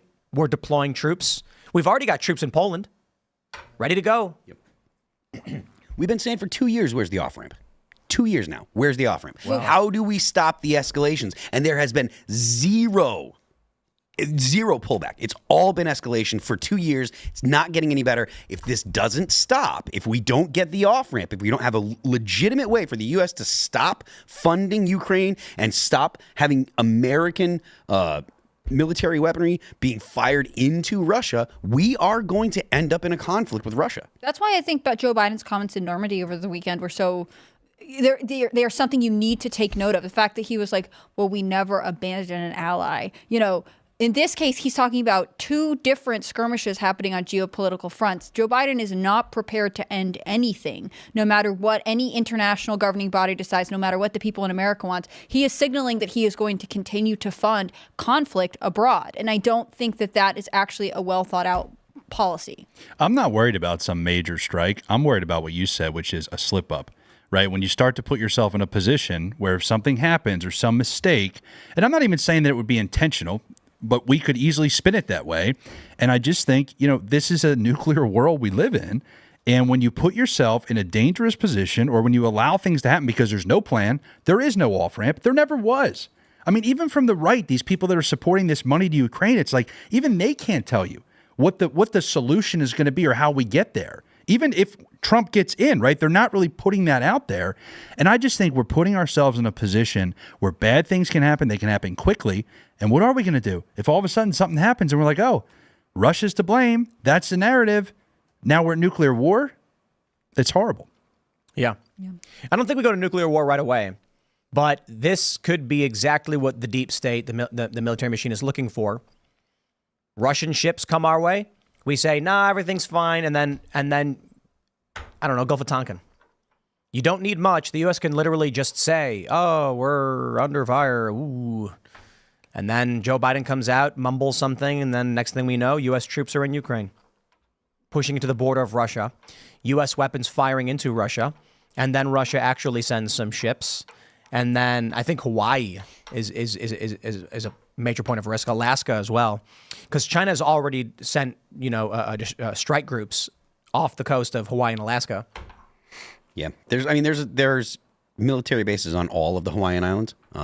To some degree, some are larger and some. That's are smaller. what it is. It's our Pacific military. 100%. Yeah. Oh, absolutely. I mean, and the thing is, people talk about it being bad that the U.S. is doing that and blah blah blah. If the U.S. didn't do that, if the U.S. didn't have the military bases there, it wouldn't be U.S. territory, and it wouldn't go back to the Hawaiians either. Those islands will never be the Hawaiian, like the property of just the Hawaiian people. The Chinese will come in, the Russians will come in. Some other big power is going to look for that little spot in the center of the biggest ocean on the earth, because that is extremely valuable. For that matter, could you imagine a national divorce scenario? What would happen to Hawaii? Yeah, I mean, yeah, definitely. It would definitely not be. The restoration of who was it? King Kamehameha was the restoration of the Kamehameha bloodline. I would not recommend being in Hawaii during the national divorce or Alaska. Yeah, if you're up in like the natives in Alaska, they're doing that thing. I think the rest. We talk about national divorce, and I say this all the time. I think what the rest of the world will do, should there be a national divorce or some kind of civil conflict in the U.S. that would stem from an attempt at a national divorce, is totally unpredictable, and I think it's almost a guarantee that it's chaos. Agreed. How it goes, whether it be India and Pakistan say, okay, well, if the U.S. is out here, we're going to just start shooting nukes at each other, and that's itself. It could be something like that, like something that we don't even think of. Two small countries that have beef now, that have backing by two larger countries. We have no way. It is the possibilities for everything to go terribly wrong are almost infinite. Do you think the average person in the rest of the world thinks that America would potentially split up, or do you think it seems impossible to them? I think to the average person, it probably seems impossible to them. But then again, I think they look at Joe Biden and they're probably just as confused just looking at him, and they can't even think past that. Right. Our media is always talking about how divided we are. No. So what translates to another country? I just wonder what the impression is. I think that other countries, I want to say no, because I think that people look at the U.S. and think of the U.S. as kind of a special country. Whether they look at it as a good thing or a bad thing, they think that it is unique. And whereas I'm not so sure, I think that people from other countries or other places that have seen that kind of strife are probably more along the lines of, well, why wouldn't it? We've seen crazy things. We've seen, our country or neighboring countries. There's been conflicts and et cetera, et cetera. Those kind of things are normal in global history. So I imagine there's a significant portion of the of the world population that would be like, well, why wouldn't it? It's ridiculous to think that it wouldn't, because that's what happens. Because honestly, that is what happens historically. Right. I go back and forth because, again, I think the media does a pretty good job of saying America's in conflict and chaos and different world leaders and this, that, and the other. On the other hand, if you told me that Australia had split up, I would be like, what? No way. Right. You know, there's a certain level of like you just expect certain large countries to stay as they are forever. But we know that borders shift and, you know, political powers change maps all the time. My fear is that in the event of a national divorce, Canada will conquer us. It wouldn't actually No one be Canada. fears that. I'm not worrying about that. It'd be China. It would be China via Canada. Yeah. Yeah. They would send another balloon over and we'd take 7 days to be like, It what? was above my house for 3 hours, that balloon. Really? China would show up. right Your there. house Wow. specifically? Well, I'm right at Whiteman Air Force Base, a nuclear base. So, yeah. Interesting. Good. China good. would immediately contact West Coast states, offer them aid and assistance in any kind of conflict, which they would gladly accept. When Xi Jinping showed up in California, they could not roll out the red carpet fast enough. Clean the streets. Oh, they cleaned everything up. So if conflict really did happen, China would be like, of course we'll support you. And then California, Oregon, and Washington become vassal states of China. Alaska likely as well. I mean, like Russia can easily take back Alaska. And I'm talking about a national divorce scenario where federal forces, national military are split, weakened. That's a whole instantly becomes World War III, as Phil was saying. So just hope everybody is I think bought some chickens. think that energy is going into this election. You guys probably think this too, but I feel like so many people outside of America, but especially Americans, are like, we are on the brink of something crazy, and it feels maybe more tense than other years. I don't know how you feel about it because you're kind of on the ground with all of this stuff. Yeah, I just think that you hear it's the most important election of our lifetime every time. It always is. I do believe that this is going to be like the election that I just think it'll be such a signal of where we're going to go. Yeah. And I think even for those that aren't super pro-Trump, like you just can't be in support of the current regime is like this, like you have to want to protest against it. You have to want to push back. And I just think this trial, once again, when he goes to jail, if and when he goes to prison, I think that is going to be, once again, the next moment that we will all remember. And I think it's going to help him. We've had so many of those moments. The conviction, history being made, the indictment, the mugshot. You're living through history, ladies and gentlemen. And it's pretty wild growing up. It's mostly ancillary history. When you're reading about these major historical moments, they skip over a whole lot. It'll be like, this thing happened, and then this thing happened. And it's like, yeah, those were 3 years apart. People lived those 3 years. They were chilling. The American Revolution took place over 20 years. So there was a kid who was born 2 years into the Revolution who fought in the Revolution. That's pretty wild. So we lived most of our lives like, Desert Storm in the 90s. And, for people who are younger than that, they weren't alive. 9/11 is a huge major historical moment. And so there are some spikes. But these past couple of years have been major tumult where we're getting historical moment after historical moment. When we write about the history, when we read about the history in a general history book of late 20th century, 21st century United States, you'll get very little out of the 90s. I mean, there's some big stuff in the 90s, Bill Clinton scandal or whatever, and Kosovo, Desert Storm, etc. But then 9/11's a major. So when you're reading here's the 90s, it's going to skip over several years and hit 9/11. Then it's going to skip over several years and President Obama's elected. These past 7-8 years, it's going to be just 12 pages per year where everything else where everything else is a paragraph. Right. Especially this year, especially this November. There's going to be 12 pages based on just the week of the election in general. Because I don't think people realize, they were talking about in 2020, right-wing groups showing up with guns at various polling stations to watch and things like this. None of that happened. I'm pretty concerned about what the right and the left will do this election. Because especially with the narrative around ballot stuffing and things like this, you're going to have every ballot box everywhere is going to have 2 or 3 dudes standing there watching everybody, filming everything. We are not going to know who won the election, I guarantee you, until at least 5 to 6 days after. We are never going to know who won the election. Yes, but I'm telling you, the idea that these things are won, and this is something that I don't agree with, right? But it is the current rules we have. You have to know that these are going to go to the courts for so many of these different rule changes, and they're going to be fought again. And I just think that people need to be prepared for that. We will not know on the night of the election. We'd love to know, but I do think it will take at least 4 or 5, maybe even a week to actually have them declare a winner. India just had an election, and they have 1 billion and change people, and they knew the answer in like 17 hours. The reason Which makes me think, maybe it's everybody else who's acting up. You mean outside of the U.S.? I mean, just like Possible. the idea that 1 billion people and they're like, got it, we're good, don't worry about it. And I'm like, if you get there's 1 billion people, you can get a bunch of people counting too. So yeah, and to be fair, the general idea is you have a county of 1,000 people and there's 10 people watching the ballot. They all come in, and then that one county just says, okay, it's 400 here and 200 here, because not everybody votes. Submit that, and it goes up the chain, and then you easily get your results by the end of the day, because it's decentralized, massive computing power.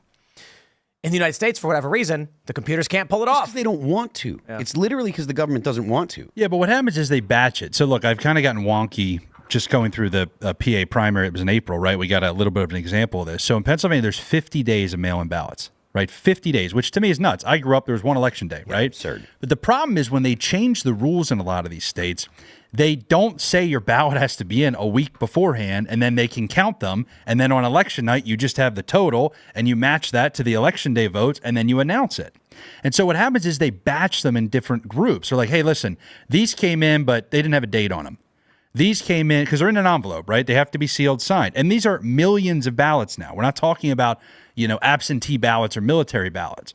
So when you have a huge batch of these ballots that have no date, then this batch has no year, and then this batch, this is no month, no year, this isn't signed, this wasn't signed by a witness. So what happens is it's not that they're counting them and then not reporting it. They hold them. And this is why Republicans go nuts, as they should, and then they wait to see what they need, and then if they want, Democrats are ready to go to war. They are ready to take it to court. So they push all of them to be counted because they win so heavily on the mail-in ballots. And so the courts they don't want to disenfranchise voters, so they do it.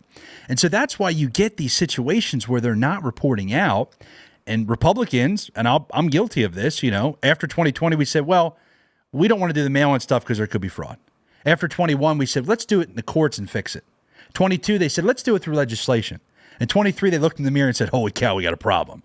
And so now, that's like what I'm doing is in Pennsylvania, chasing these ballots. We're hiring 120 full-time ballot chasers. But I need to tell people, you are still going to have the law in this country, the judicial system is going to have to make all these decisions, and we got to be prepared for it. I worry about the violence, not just with the election. I worry about when he goes to jail.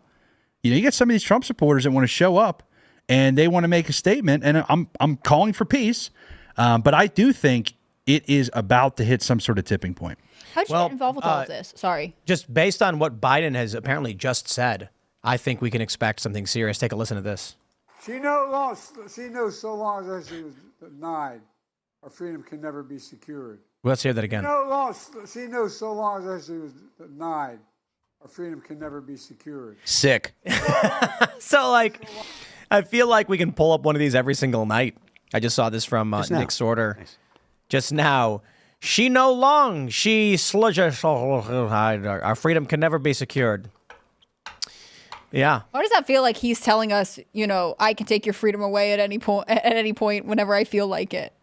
Like your freedom's not secured. This is very dark, Joe Biden. I just don't think they can keep him out there. It's such a liability for him to do any live event.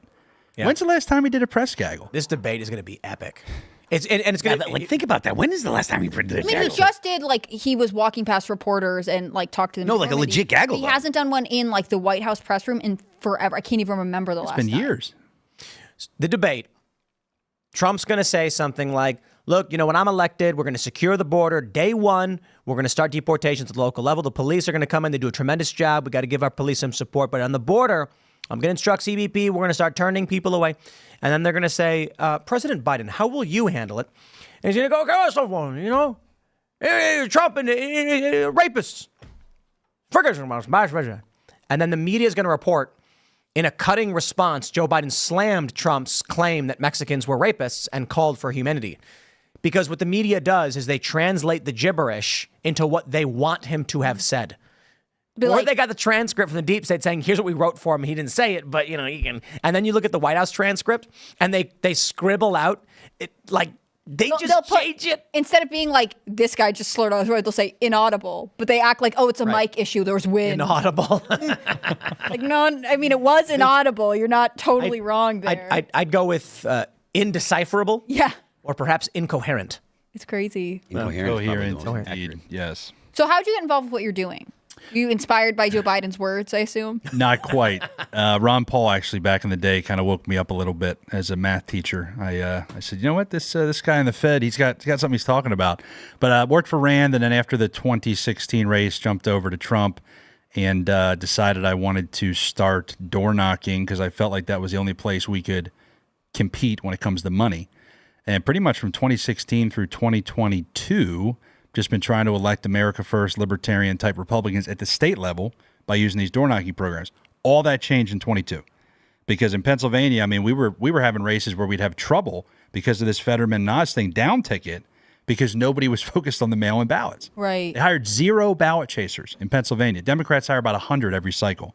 And so we just said enough's enough. Charlie Kirk, some people from Trump's team came to me and said, look, PA is your home state. You've already got a group there. Citizens Alliance of Pennsylvania, they said, can you take the ballot chase effort and just run it for the state? Bring all your door knockers into Pennsylvania, deploy there, knock 500,000 doors, target the Republicans who have requested, and that's the path. I mean, that's the biggest problem. He's got to win PA to win the White House. I believe that. I think the Senate race can be flipped. And to me, I mean, the one thing we need to do is be able to compete with them at what they do, which is knock on those doors and chase the ballots. So how do you guys recruit door knockers? So we have people right now on the ground for a lot of Freedom Caucus types. They're out there knocking. And so, we have different projects at different times. So we'll bring a lot of them in. But PAChase.com, people can apply. We've already had over 400 people apply. And it's not a fun job, right? I'm not like, I don't try to do the rainbow story about it. It's horrible. People are slamming their door in your face. But Democrats, they don't care. They just hire these people and you push through it, right? Because it's difficult. But it is one of the worst gigs in the world. We put them up and house them. We give them gas cards. These are patriots that want to do. They have to be ideologically aligned. If you're not ideologically aligned, no one would want to do this, right? Now, the Democrats pay a little better so they can get some folks to just get out there. But that's the point, is you got to feel like you're part of it, and you got to push, to really want to be part of it. But yeah, 500,000 doors, and it's September 1 through Election Day. So about a little over 60 days, 50 days of the election in Pennsylvania. So it's absolutely insane. Do you think that conservative people are likely to volunteer for these things, or do they think default, oh, the only way to support politicians I want to see elected is with my dollars? No, I think you'd be surprised how many people, I mean, the conviction even itself, look, people look at the fundraising. You should see the interest we're getting.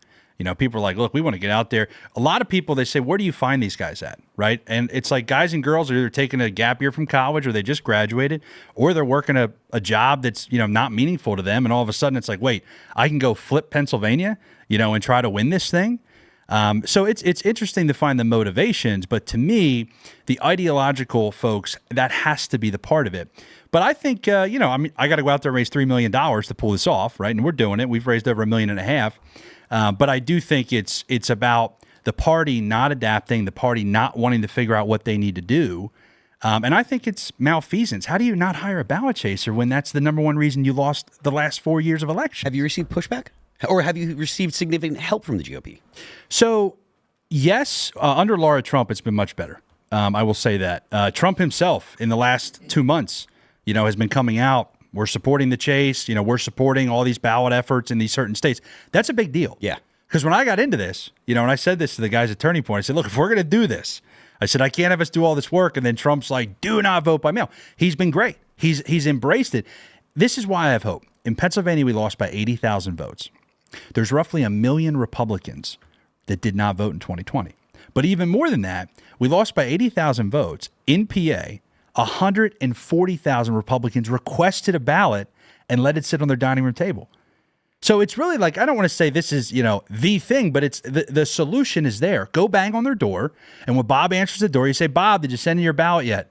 Oh, no, I'll get to that. Every 24 hours, we get the data of who's voted. This is why the Democrats are ahead. So you go back in a week. Bob, your ballot's not in yet. How do I get you guys to stop coming? Go back in a week. Send your dang ballot in. Yeah. So the Democrats have mastered Bring this a idea. pen with him, Bob. Here, I got a pen for you. They have mastered this idea of annoying the voter. And I hate to say it, but it works, right? You got to fight fire with fire. We can't just make the excuse of, oh, we want to vote on election day. Of course we want to vote on election day. Those aren't the rules. We have to adapt. Don't the ballots come postage paid? Do you have to put a stamp on it? I'm pretty sure they're prepaid.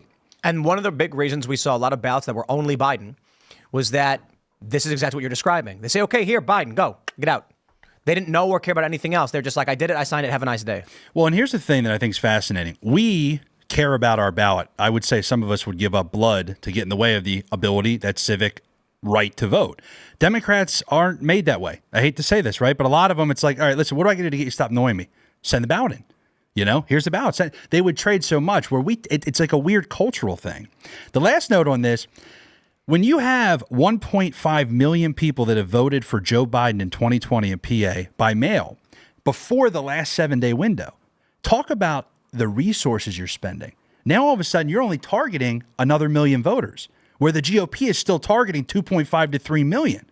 So you're spending twice as much on mail, twice as much on digital ads to target folks. And so the whole cultural thing, whether it was intentional by the Democrats or not, I think it was, but they realized that they could make these rule changes and the culture within their own party would benefit from it. That has to stop this cycle. Do you think, so when you're talking about people have to have the ideological fire, basically, to chase something, this is one of the things that I've always think the Democrats sort of have cultivated their own natural advantage. They tend to be controlling of academic institutions. So they get the, new voters, the 18-year-olds, but they also have the college age students. They have the grad students, who get summers off and things like that to sort of be on the on the trail with this ballot harvesting effort. I wonder if one of the interesting things, like I've heard Scott Presler talk about, he's setting up at like gun shows and being like, you guys are here, please let me register you to vote. Do you find that you tend to get people from, is all of your recruiting online, or do you ever set up at like college campuses or gun shows or whatever the equivalent is? Yeah, so Scott is a patriot, and he's like literally moved to Pennsylvania. God bless him for doing that, because we need him on the ground. He does the real work. We're partnering with him with Early Vote Action, partnering with Turning Point and our group, Citizens Alliance. And there's different stages, right? Right now, you have to request a ballot. So he's out there registering voters, requesting for those low propensities. And then our phase 2, is the chase, right? Actually going to the door of the people that have requested it. The point I'll make, though, because I get a lot of pushback from folks that say, well, Philadelphia and Pittsburgh are just going to cheat and they're going to do what they do. There are Republican votes in Republican counties where Republican clerks count the votes. They're at like 70, 75% turnout. Just get those up to 90. Pennsylvania and Pittsburgh are already maxed for the Democrats. So for those that say, 110%, that's not true. That's not true. That is a good point. What happens is they've maxed it. They're already at their max capacity. So there's all this room in the tomato soup. We got the 2 blueberries in our tomato soup here in PA. There's so much room for us to just turn those out. And who's counting the ballots? Good guys. So to me, it's like when I got into this, if those numbers didn't line up, I'd have been like, I really don't want to spend my time on this. There is a path to victory that involves just targeting Republicans, not going into Pittsburgh and Philadelphia. It's almost a guarantee. Well, I mean, it's almost a guarantee that Joe Biden will not get the number of votes that he got last time, just because there aren't extra votes, first of all, and he's done a bad job. So, like, if there were other votes that they could round up, maybe, but like because of the fact that I think that's something we've neglected to at least I've neglected to identify is that because they do have such a good game of get out the vote, they maxed out. There's not gonna be like a significantly larger amount of people that'll vote for Joe Biden this one. It's like whatever he got last time, that's the top that he can get, the very, very top, and the high likelihood is that he's going to be at least a little lower, probably significantly lower considering the performance. And I do think that there is probably still the phenomena of, I don't want to admit that I'll vote for Trump to the secret Trump voters. Yeah, I still think so, because there's a lot of people that are really, really not into, telling people. Bro, the Israel thing really blew up in the Democrats' face. Oh, and the conviction in Pennsylvania alone, after the conviction, just since then, Republicans are up nearly 4,000 net voters across PA, just since the conviction. I'm 100% sure that January 6th is a bigger issue for people to get over, to say that they're going to pull the lever for Trump than the indictments, than anything post January 6th. Is just what happened on January 6th. They're like, I don't like that. I think they forgot. Agreed. Most people are first order thinkers. And like I said, you're going to get a guy who says, I fix water heaters, okay, appliances. These are the people who make society function so that you can live in your house, so that you don't die when it's too hot, or your grandparents don't die when it's too hot or too cold. And they're just thinking, look, I'm going to go there. I'm going to go to work. I'm going to do my job. I'm going to help make sure that I'm being the backbone of this country, and I'm going to come home and expect my groceries to be affordable. And they're going to say, but January 6th. He's going to go, what? January 6th, Trump insurrection. Look, man, I can't afford gas. I don't care. That was years ago. Give me gas.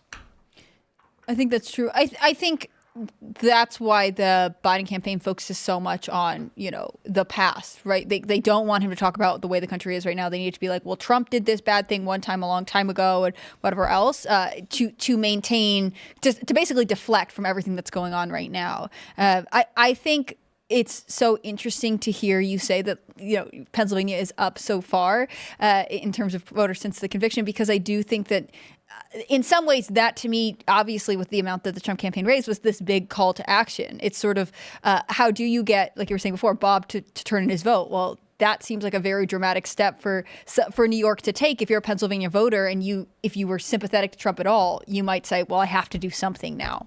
I don't know if you feel like that with the I think everything, all the moments of history you're mentioning, I think everything has trended in the right direction for Trump, at least over the last 6 to 8 months. I just don't see anything that is like a Biden win. And when the numbers are where they're at, and and the trends are going in the direction they're going, I don't really see it's really up to Trump to keep it clean, keep it tight, rock the debate. And if the election was held tomorrow, I think Trump wins in a pretty large fashion. Well, Virginia's a toss-up now. If Virginia's in play, there's no way that Joe Biden can be president again. There's just no Unless, for some reason, Texas and Missouri go blue. Are you concerned at all about the effect of RFK on the election? I am. Or Pennsylvania? I am actually very concerned. I think he helps Trump much more than people think with the right demographic. I think there's a weird sect of certain voters, but not in states that matter. I think the old school, right? Let me talk about my family, like pipe fitters, steamsters outside of Philadelphia, lifelong Democrats. Some have broken off, some haven't. There's a population, I'd say, of 70 plus white women that I think will not go with Biden. They can't do it. He can't put a sandwich together. And so what they're going to do is they're looking for an alternative. Now they've been brainwashed to hate Donald Trump, right? But RFK provides an alternative. His battle is going to be the same thing every third party, or independent has. You got to be able to prove that you have a shot. And they're doing everything they can, which of course they do, to keep him out. But if he can prove he has a shot, I think that let's say he gets 8% in a state like PA or a state like Arizona or Wisconsin. I just have to think that split is. I just can't think that split hurts Trump. I just have to think it's going to be like 5-3, which is a 2-point swing to help Trump. Most of the polls that include Kennedy show Trump way up. Right. So we're going to go to Super Chats. If you haven't already, would you kindly smash that like button, subscribe to the channel, share the show with friends, head over to timcast.com, click join us to become a member and support our work directly. Because this show is made possible thanks in part to viewers like you. Good job, guys. We're going to read your Super Chats. And then the members-only show is coming up at 10. You don't want to miss it. Shane H. Wilder says, so Europe is starting to lean right. You knew I was going to laugh at that. I guess. I don't know. Europe is starting to lean. I'm pretty sure that by saying it that fast, it's less effective. Are you saying that means everything I say on this show is less effective because I speak so quickly? No, I speak This fast. is good feedback for me. 1 like equals 1 let's go Brandon. That does better than saying smash the like button. And 1 Timcast membership is 100 let's go Brandons. Let's see if that one works. Timcast.com. Uncensored members show. You're going to call in and talk to us 10 p.m. Shane H. Walter says, so Europe's starting to lean right and France disbanded parliament. To me, this should be a good thing. The earth is healing. Correct. Are there any downsides to this? Are we upset about anything? Anyone? Not in this room. So other rooms are upset about it, I think. Yeah, did you see the videos? There are videos Of women French. crying? Yeah. Yes, they're doing the Trump thing. Oh, gosh. There's like a woman on the ground and she's like staring at the floor. There's a video where there's a bunch of French people in a room and you can hear the announcer announce that they've lost and they go, ah! And then they pause for a second, ah! It's just hilarious. Someone needs to make a compilation video of all of the weird woke cultists panicking every time they lose. It's going to be like 2 hours long. It was fun to watch. I mean, it was short, but it was, 2016. That was while they were crying at the Javits Center. but the Ben Rhodes interview after Hillary lost was one of my favorite pieces of political Can you content. believe it's been almost 10 years? That's crazy. That is crazy. 8 years ago. My favorite memory after that, I was doing a lot of campus work back then, recruiting these door knockers, and the campuses that would host these, like, sit in with us in peace, and like they would have therapists they provided, and that's when I was like, there's something going on in this country. One of the fraternities at my school got in trouble because after the election they like had a big Trump banner and they got told they had to take it down, but like the Multicultural Student Center was allowed to keep their like, we'll also, I don't remember what the slogan was at the time, but like we're all in Sanity. this together thing up. But there's no bias, you know, everyone's treated equally. Barrett1313 says, can confirm Tim does know how to play poker. He's a luck box, but can play. Allison is not bad either. Allison's nickname at the poker table is the Manslayer. That's true. Yeah, because I guess guys think, women, she's going to call and play weak hands, and then she always has the best hand. She's, and so I'm like, as soon as I see her make a bet, I'm like, I'm folding because she's going to have aces or something. And then she uses that to her when she plays well. And then she ends up winning tons of money from these men. They call it the Manslayer. But luck box, good Sir Barrett, what you're basically admitting to is that I have successfully fooled you, and I am better at poker than even you were willing to admit. For those that don't know, luck box refers to a person who just gets lucky all the time and just always makes it, and they've got a bad hand, and then they just play it, and then all of a sudden they hit it. But depending on how you're playing when you're playing poker, I'm not going to show when I'm bluffing unless I want them to know that I bluffed them to piss them off. If I have a good hand and I don't hit and I make a continuation bet and I win, I'll just throw the cards in the muck. Nobody knows what I had. Then when I have a bad hand that I play for odds and I get lucky, I make sure to flip it over and show everybody because they're like, this guy keeps getting lucky. Then when I have a bad hand or my hand doesn't make it, I can make a big bet and they go, oh, he's getting lucky again. They throw their hands away.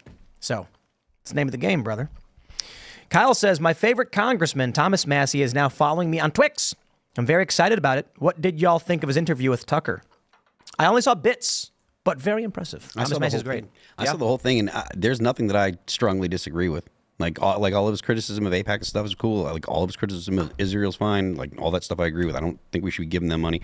All of his criticism of the deep state here, that was the most important stuff, I thought personally. The criticism of the U.S. government, and then all the stuff about the Tesla and his house and stuff. I thought all that stuff was just cool as hell. I think he's one of the most underrated in terms of people not knowing his story. You know, when you watch the Off the Grid Matt Kibbe documentary, and just when you really dig in, he's a very unique guy. You know, being an MIT grad, his wife, by the way, she's the brains. Rhonda is the brains in the family. Okay, his marriage is the most mind-blowing part to me. They're high school sweethearts who both got into MIT, which what are the statistics there? In that Kentucky, they let in, like, right. from Kentucky. And then they were like, great, good times Northeast, we're going back to build this farm or whatever. And then they have all these kids. Like, what a cool life, man. And then people that deliver pizza call him dumb. Incorrect. I just mean, like, again, what are the odds? Ain't nothing wrong with delivering. There's nothing wrong with it. Like, I just don't understand. Yeah. Anyway. I think I don't know where I would be without our DoorDash guy. I delivered pizza. I've done that. I know, but at the same time, I'm not calling people. I would put it this way. I would put it this way. People who deliver pizza are the backbone of this country, and these gender studies liberal arts grads call them dumb. Fair enough. We can insult them. That's fine. The best part, to me, the best part of the entire interview was when he tells the stories of like the AIPAC guy. He's like, oh yeah, you got a guy assigned to you. And like when he tells the stories to Tucker about like how the inner workings are, I think the more with alternative media and the ability to tell those stories, I just think so much of Congress is a protected class. I mean, even how they have the cameras. You guys remember when there was no speaker and like they changed the whole camera setup and like they gave them freedom? And now we're back to the staged downward angle because there's nobody in the chamber and they give their fierce speeches and we're going to send the Democrats and then they say the Republican and then they all go to lunch. Yep. Right. And I just think when Massie tells those stories, it kind of humanizes it a little bit so we get to peek behind the curtain. Let's go. We'll read some more. All right. What have we? Robert G. Smith says, howdy, people. Howdy. Steven says, Le Pen is to France what Trump is to the U.S. All I can say to them electing her is Vive la France and make France great again. Mifga. There you go. Doesn't roll off the tongue. But she hasn't been elected. It's European Parliament one. So we're waiting for the French parliamentary elections that are going to be on the 30th, and very well, Marine Le Pen's party may win, and we'll see what that means for her. What have we here? Jennifer Benj says, our local skate park, Airborne Skate Park and Shop in Corbin, Kentucky, is facing imminent closure because they can't recoup operation costs. I hope this super chat will bring in more Kentucky skaters to help. P.S. Get well soon, Phil. Are you well already? I don't know that I'm well, but I'm getting there. Thank you very much. I appreciate it. All right on. How do skate parks charge admittance fees? I'm sorry, I'm so ignorant of the culture. There are private parks where you pay per session. So they'll do like a morning session. I don't know the modern prices, but it used to be like $20 to go skate for 500 under Biden inflation. Yeah, 500. It's like 4 hours for the morning session and then the afternoon session, or you can buy an all-day pass for slightly cheaper. Okay. Airborne skate park and shop. Huh? Let me Google that.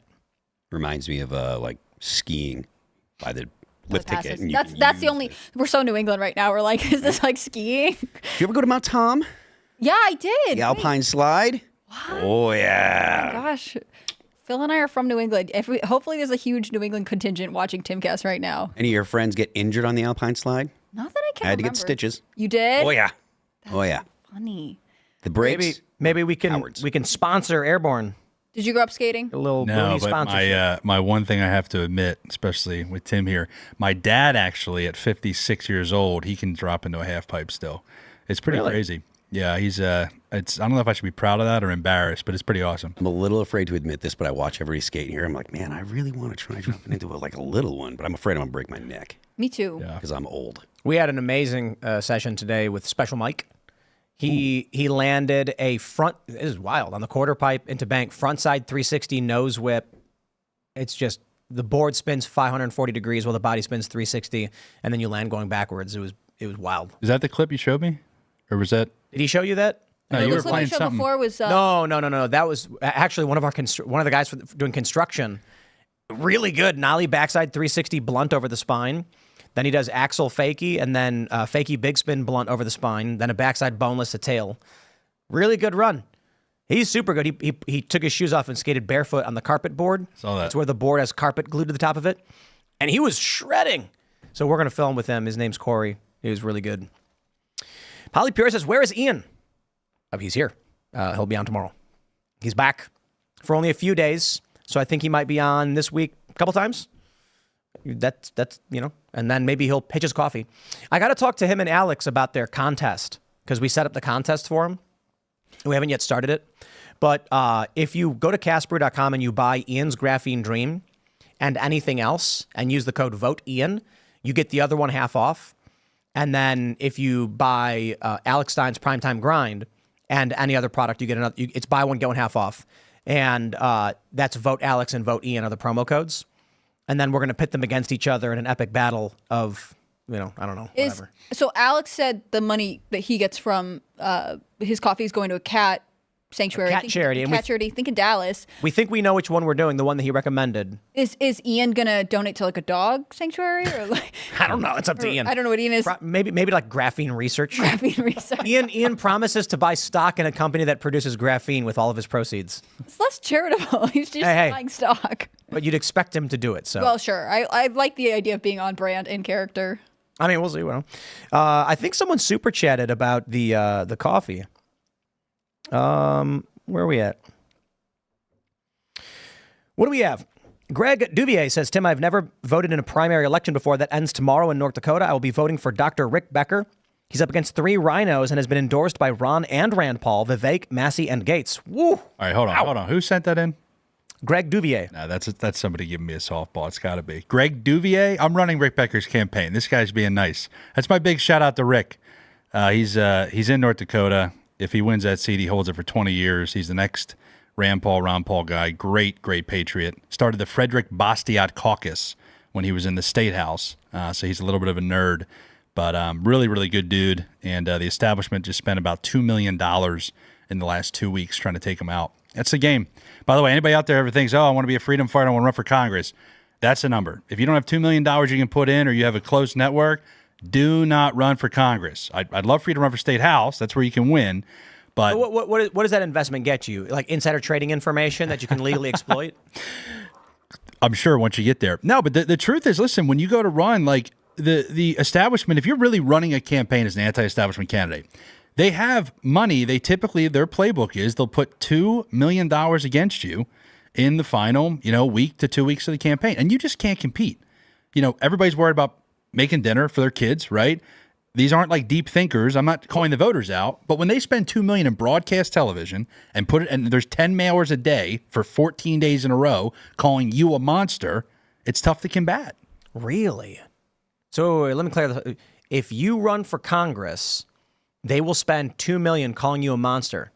Correct. They will basically run commercials with your face on it to the tune of $2 million. Frankenstein Ain't no level. such thing as bad press. So if someone were to run for Congress simply to just get their name out there, they're going to get a free $2 million ad buy with their name on it. If they're competitive, yes, they will come after them with everything they have. Ooh. No wonder people go into politics. I don't recommend it. I wouldn't. Well, I mean, you look at Congress, a lot of people in Congress go into Congress and they'll be in there for a little while to build themselves a name, and then they'll go ahead and get out and get some kind of cushy job. Politics or government is oftentimes a road to other employment. Tazewell says, has Cliff ever been told he's a Shane Gillis doppelganger? Oh my gosh. I get this question probably 3 or 4 times a day. And for those that know Shane, he's from Pennsylvania. Are you older than him? I think he's 2 years. I'm 33. I think he's 35. Ah, so you look like him Yeah. because he's older. Yeah. I said that the joke was when you ask your mom for Shane Gillis and she says, we have Shane Gillis at home. Shane Gillis light. He's a big Bud Light guy. That was a funny meme someone posted about Chris Carr, who writes for Scanner, and he comes on he's periodically on the show. Executive editor, yeah. Yeah, they said it was the meme where I was like, Mom, I want Jack Posobiec. And like, we have Jack Posobiec at home, and it's Chris Carr. What do you guys think? Do I look like Shane Gillis for real? I'm sure course. people will say yes. Are you great value, Shane Gillis? Tell me about grilled cheeses. Yeah, I'm making them at night. You better believe it. All right. Let's see. Coach Chisel says, hey, yo, much love all. The district sleeps alone tonight. And I'm reading that because for some reason I was just playing it the other day, that song. We were playing it as we were skating. So it's a good song by Post Service. It's an oldie. Jonah Watkins says, Graphene Dream came in today, solid 8 out of 10. And I didn't even ish my pants after drinking it, making it a 10 out of 10. Good stuff. Well, that's Ian's Blend, his low acidity coffee, designed to work with your gut, not Google low acidity coffee. force right an now. exodus. Oh, man. I don't know. Yeah, Ian we were talking about what do you want. With Alex, I think we told him we were doing double caffeine. We just asserted to him, we're going to make a double caffeine coffee for you, Alex. It's fairly obvious. Yeah, not that he needs it, but it represents his brand. And then Ian was like, low acid. And some other weird hippie stuff where he's like probably eating lentils or something. I don't know. Lentil flavored. Dude, it's like the graphene only thing he coffee. eats. Really? It's like every night he's making lentils. I don't know. I mean, they're good, man. I'm not complaining. I'm not criticizing lentils. Yeah, you do it right, and he's good at it. He's like, I don't know what he puts in it, but he makes some good lentils. I think when you make it 80 times a year or a month, breakfast, lunch, and dinner, then, You can perfect it really well. yeah. Lumber Numbers says, I take modafinil for narcolepsy, miracle drug. I had no energy or will to live before I started taking it about 15 years ago. That's what I've heard. People go to sleep and their brain doesn't enter REM sleep or anything, so they're not really getting the deep sleep or whatever you get. And then they wake up feeling like they didn't sleep at all. And so they give you modafinil, and then you can go to sleep, but then you're getting the sleep, I guess. Yeah, because REM is the restorative sleep. You need it. You need it for your body's correct function, which is crazy. I think that's one of the things that we actually don't talk enough about as a culture: the effect of sleep and how important it is for your overall health. You know what I wonder if they make sleep chambers, like sensory deprivation chambers, but not really, where it's like, I saw this ad for like an airport, it was an airport thing where you lay down inside of it. You've seen those, and you pull the thing down. And I'm like, I wonder if they've got something you just buy at your house, but it's better than that. And then, but what it needs is, it needs to have a sun lamp slowly start sun rising at the right time for you, because I lose it when I go to a friend's house and they're blackout curtains or whatever. Like, I get it if you work night shift and you're trying to sleep, that's fine. Get a sun lamp, because when the sun starts rising and the light comes in while you're asleep, it starts affecting your hormone levels as you're waking up. And I know too many people who wear blindfolds and black out their windows, and they don't understand why they can't get good sleep, and they're tired all the time. And I'm like, okay, well, look, always talk to your doctor. But I'm telling you, it's because if I'm at a hotel with blackout windows, I'll sleep forever. I can't. I don't wake up. The sun is up. I'm up. Yep, me too. And a lot of people screw up their hormone cycles. And I'm not talking like testosterone or whatever. I'm talking like your general body hormones when you're hungry, when you're not hungry, when you're tired, because the light's not coming in. So why people in Alaska have blackout curtains, because there's like summer is all day, and then you have sun lamps and this is why people in Seattle get seasonal affective disorder, because it's always cloudy. You need light, you need sunlight, you need blue light, and you don't want the blue light at night, but you want it in the morning, when you wake up. But I would love to get like a chamber you can sleep in, and then at the right time, the lights start turning on me like LED strips. Then you wake up, you open it up, and then. Your comment about society not talking about it. I got invited to this really cool event that Peter Thiel put on, where they just it's kind of like a guided conversation, but they allow you to pick certain topics. And I was like fascinated, because I'm like this blue collar kid coming in here. There's a lot of like big wigs, but the two topics that like the whole thing, I was surprised everyone talked about was sleep and the ability to live, eternally. Like those were like the two things that like these, they're like diving in and spending all this money just trying to figure out those two things. And it was fascinating to me that was like the topics that are of interest. Yeah. I just Googled it. I found it. Sleep isolation pods. They're soundproof. You go inside and it's got lights and everything. It's exactly what I described. Wow, that's amazing. I was actually going to say you should ask Joe Rogan, because that sounds like a Joe Rogan contraption, to be honest with you. You know what I heard is that sensory deprivation tanks can give you the equivalent of 8 hours of sleep in 2 hours. I don't know that that's true, but I've heard that basically because when you're sleeping, your brain is actually maintaining a certain level of activity because of threats. Crazy thing.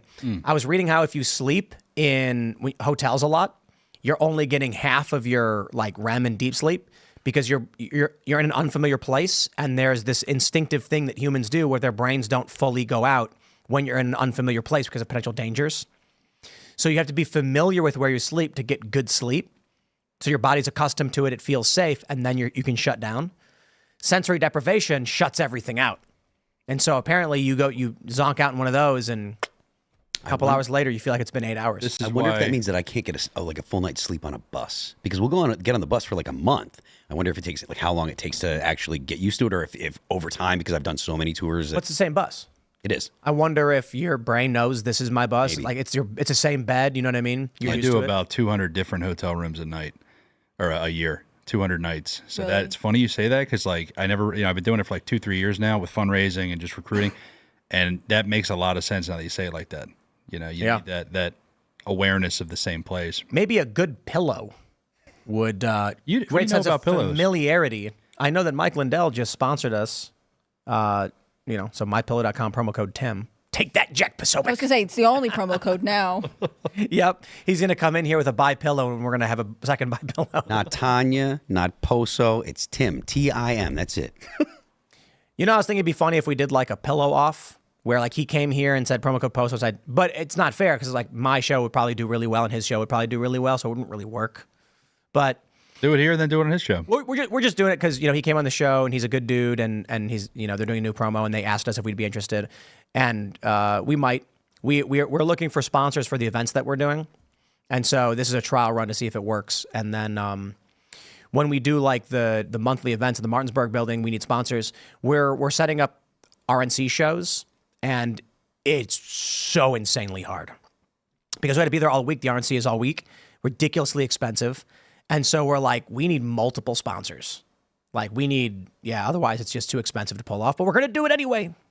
We're going to do it. And it might be, we might come in slightly less, we're not going to make money on it, but we want to be there. Not the DNC, because we don't have a death wish. So yeah. Let's see. We'll grab some more super chats. Trident54 says, wouldn't it be hilarious if the Fetterman shift was just an Elon troll? He gets a beta Neuralink for stroke recovery, and Elon is controlling his mind and actions. That's my fear about Neuralinks. I mean, that'd be an interesting use, but somebody else controlling your mind via a computer? No thanks. Tim, you were talking about today about the green scooters that stop. Lime scooters. Yeah, the lime scooters. Yeah, they won't drive over the Pride mural anymore. Yeah. There was that kill switch whatever it was, the kill switch bill they were trying to put through. I don't know if that actually passed or not, but you know that's coming to cars. Oh, yeah, of course. 100%.